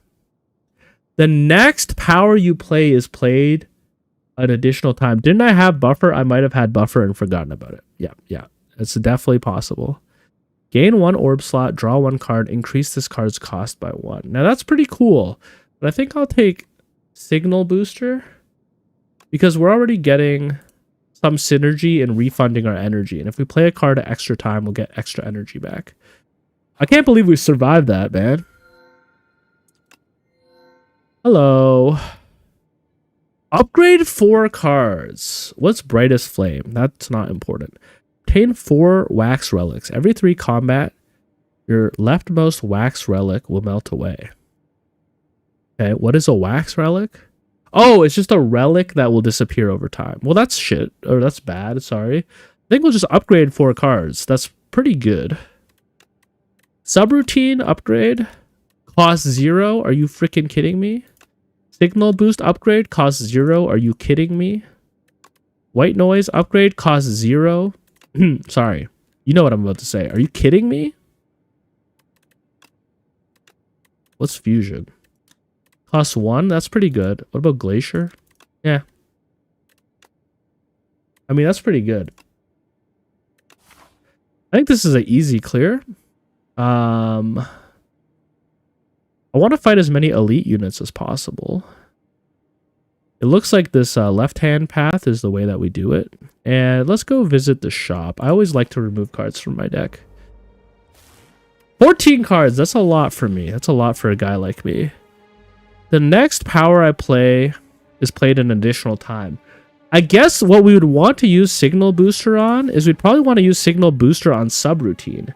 Because then every time we play a power, we would get 2 energy back. Meaning we could kind of go infinite, right? Now, I'm about to get hit, aren't I? I need a way to do card draw. Because I'm about to get hit for 12 damage, and that's kind of nasty. No, he took subroutine from me. You piece, man. You actual piece. That's horrible.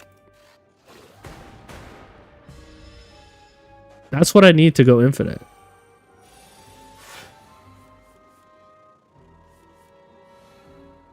We still do get lightning every time we cast a power.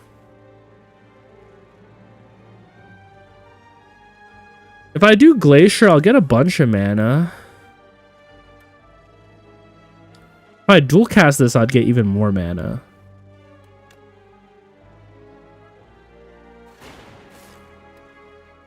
Do I need that much mana?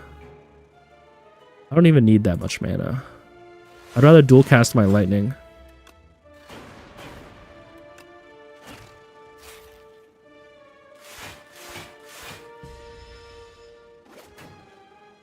Oh man, I love Slay the Spire. This game is crazy if you ask me. Well, we could do Signal Booster, Buffer, and then we could just stop worrying about taking damage and just focus on killing this guy.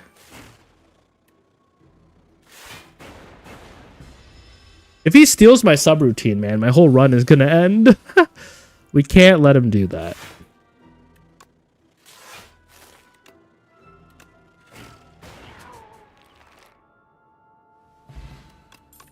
Take my stolen card back. None of these are good.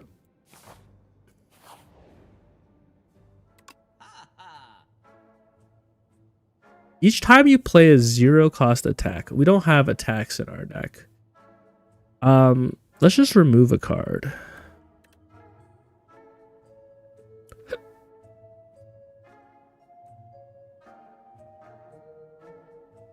Probably don't need defend.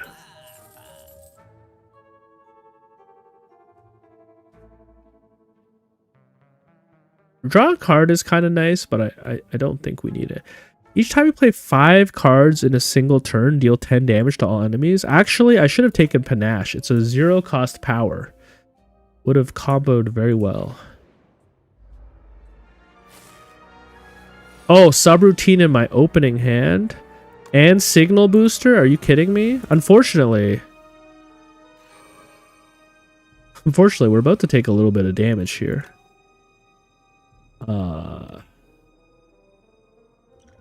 Yeah. Unless we can... I don't know if we can kill you. I don't think so. No, we can't kill you.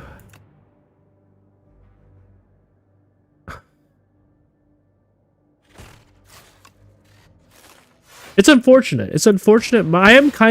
I'm the weakest on turn 1 and 2. And on turn 3, I get armor.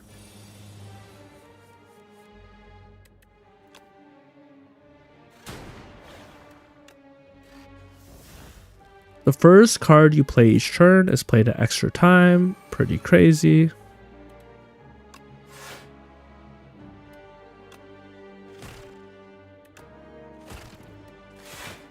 Taking a little unnecessary damage here.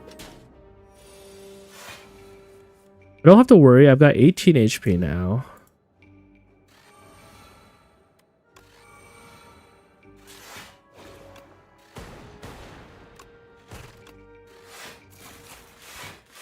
I might even take Plasma out of my deck. I don't know if it's worth it. I don't think it necessarily synergizes with what I'm trying to do here. What's crazy is now that every time I play a 1-cost power, look how much energy I'm getting. I get 2. I definitely don't need Plasma in my deck.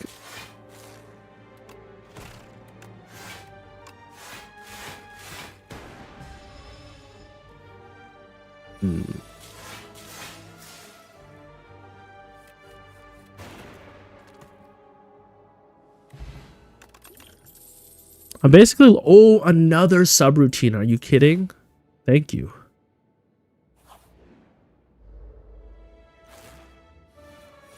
I'm gonna have too much mana.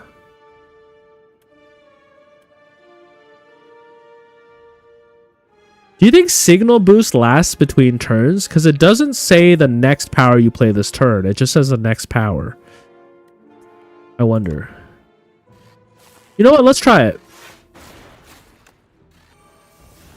The next power you played is played at extra time. Okay, it stays between turns, which is pretty crazy. Because now I can combo it so easily.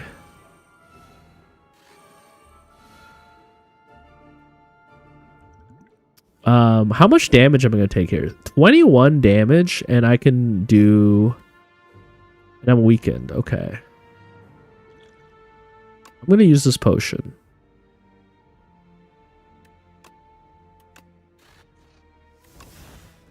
Maybe I should have gone for something more useful. Oh, I'm nerfing myself every time I hit him? Is that what's happening?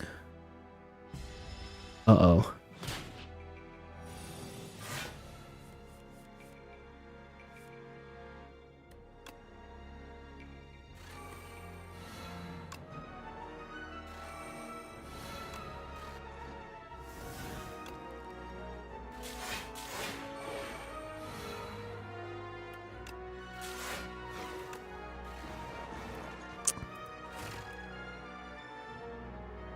Why am I so weak against this guy?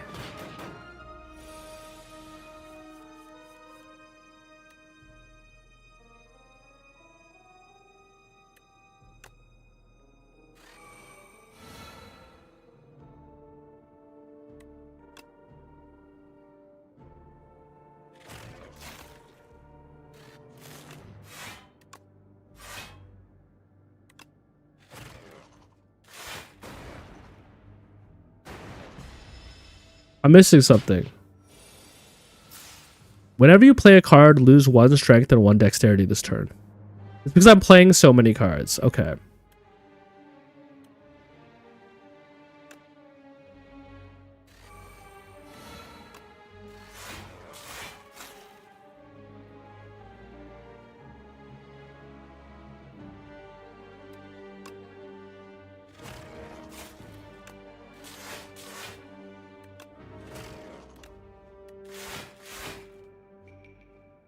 And the problem is I'm playing all the cards before I do my damaging attacks, and that's basically taking away my ability to do damage. I understand. I need to make sure that I have enough defense here.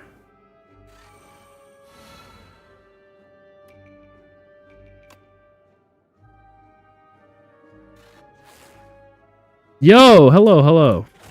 I hope you're enjoying Slay the Spire too. Am I about to die here? That doesn't seem right.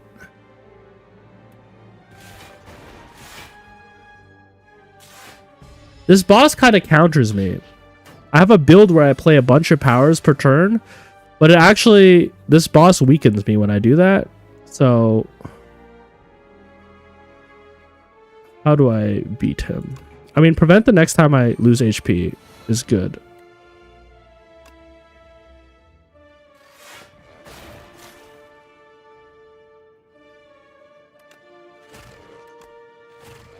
All right, we got it. I'm glad that I didn't see that guy in my 10 runs. Ooh. We took like 60 damage against that guy. He just seemed to counter everything about my build. Now, part of me is a little bit scared to go do an elite after that. I'd rather hit the campfires and do one less elite. We still have 2 elites. Actually, yeah, let's just do that. My run's so good, I'm going to rest.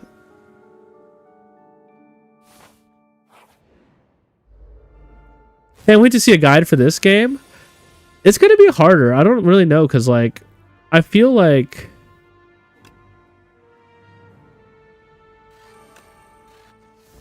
so much of this game is just RNG, right? I guess I could talk about different builds that you could do. Like how to do different builds. Oh my god, we're going to take so much damage.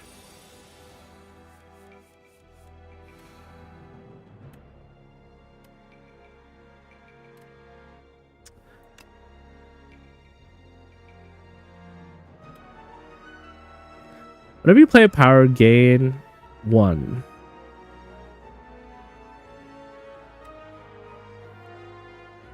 Bulk up is going to help us survive. Barrel doesn't do anything for us. We didn't get the... We didn't double our subroutine, so I have to be careful.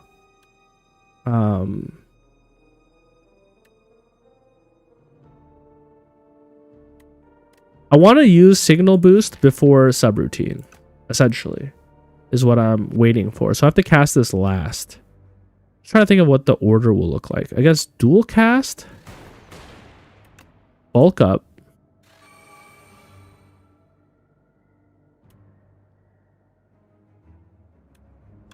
strike, signal boost. Next turn, my signal boost will go onto my subroutine. Meaning we'll basically get like infinite energy whenever we play powers. So yeah, subroutine gets cast twice. Now whenever we play a power, we get 3 energy. So like we can play you, we can play you. We can basically play all the powers without worrying. We can play you. The only problem is 19 is a lot. And we have all this energy and nothing to spend it on. It would actually maybe be a good idea to get one of those cards where it's like channel X amount of mana and then do damage based off of X. Because I feel like with this build, we're going to go into like crazy mana amounts. Like, look at that.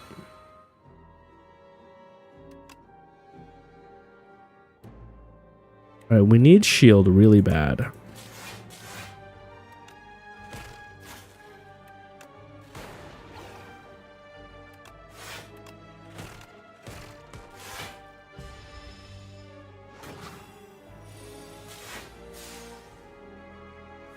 And then things like loop and capacitor help a lot.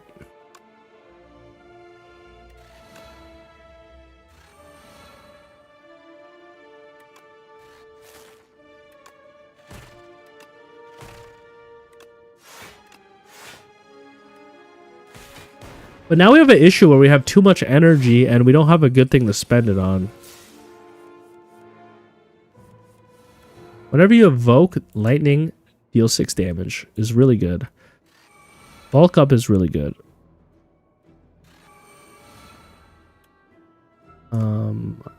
Glacier. I think I would rather dual cast my Frost here because he's doing 24 damage, right?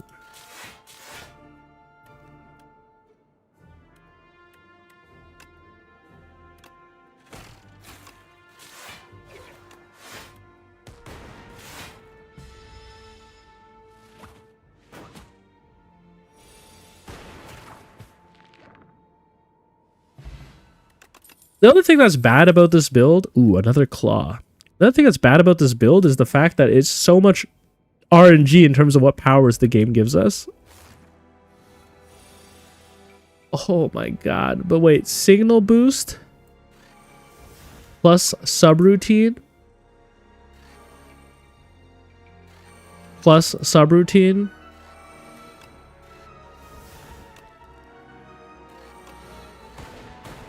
Yeah, all this mana and nothing to spend it on. Ugh.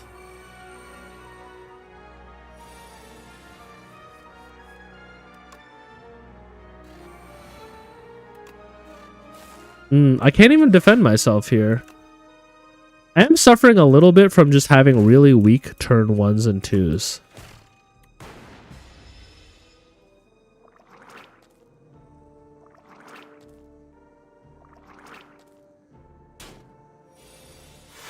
Water everywhere and not a drop to drink.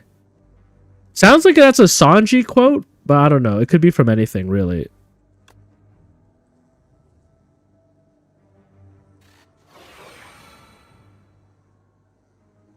All right, I gotta think here because I don't want to die. I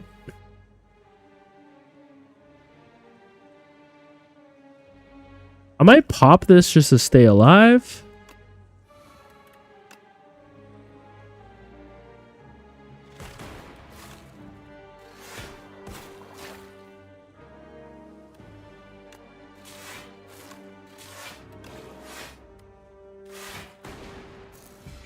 Might have been a little overkill. That is a poem. It's the albatross. What do I think about Mewgenics late game breeding? Well, there's so many different ways to do it. I don't know if I want to say that there is a definitive way to do it. I would say the way I'm doing it is way too slow. That being said, I'm still going to do it that way because that's at least the way I want to do it. I will say it's interesting. I've seen just how many broken things there are that you can do in the game. I've seen how people are able to create synergies that essentially break the game with like Hunter. I think that's cool too. It's not necessarily what I'm going for. Oh, Echo Form is so good. It's not what I'm personally into the game for, but I do see why people are doing it. I'm just desperately trying to stay alive here.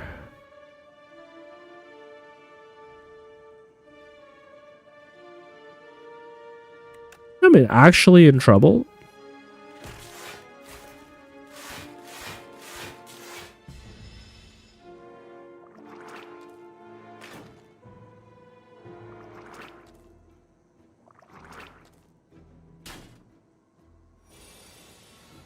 This build basically just prays that it can scale up.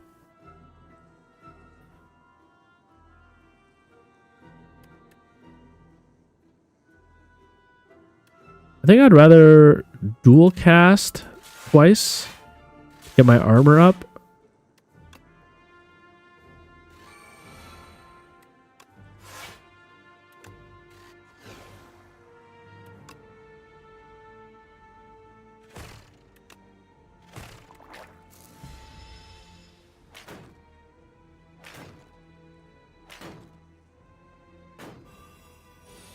Now I'm vulnerable. I think the problem is I'm not generating enough powers per turn. Only one power a turn is not enough for me to scale the way I need to.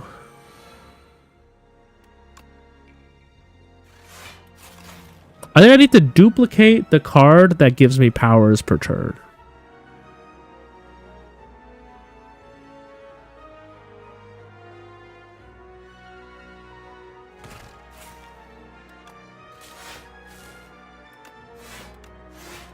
I've been duplicating the wrong thing, I think.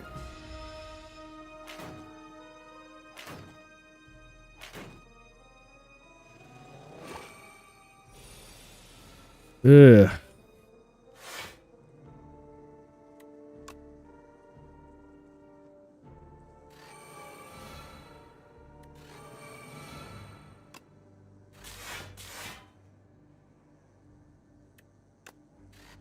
I think this is the end of my run.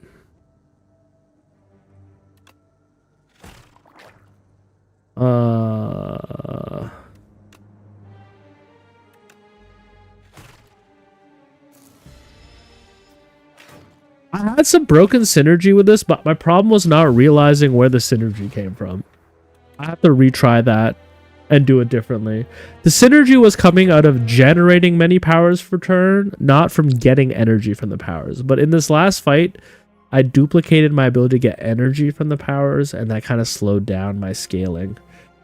Guys, it's 6:30. Usually I'd have the stream over by now. I didn't want to do a quick Slay the Spire. I know that's not why people are here, but I'm kind of addicted to this game. I'm so sorry. I've been having a lot of fun with it. It scratches a similar itch to Mewgenics. And it's fresher. Like, I have like 200 hours in Mewgenics. This game just came out.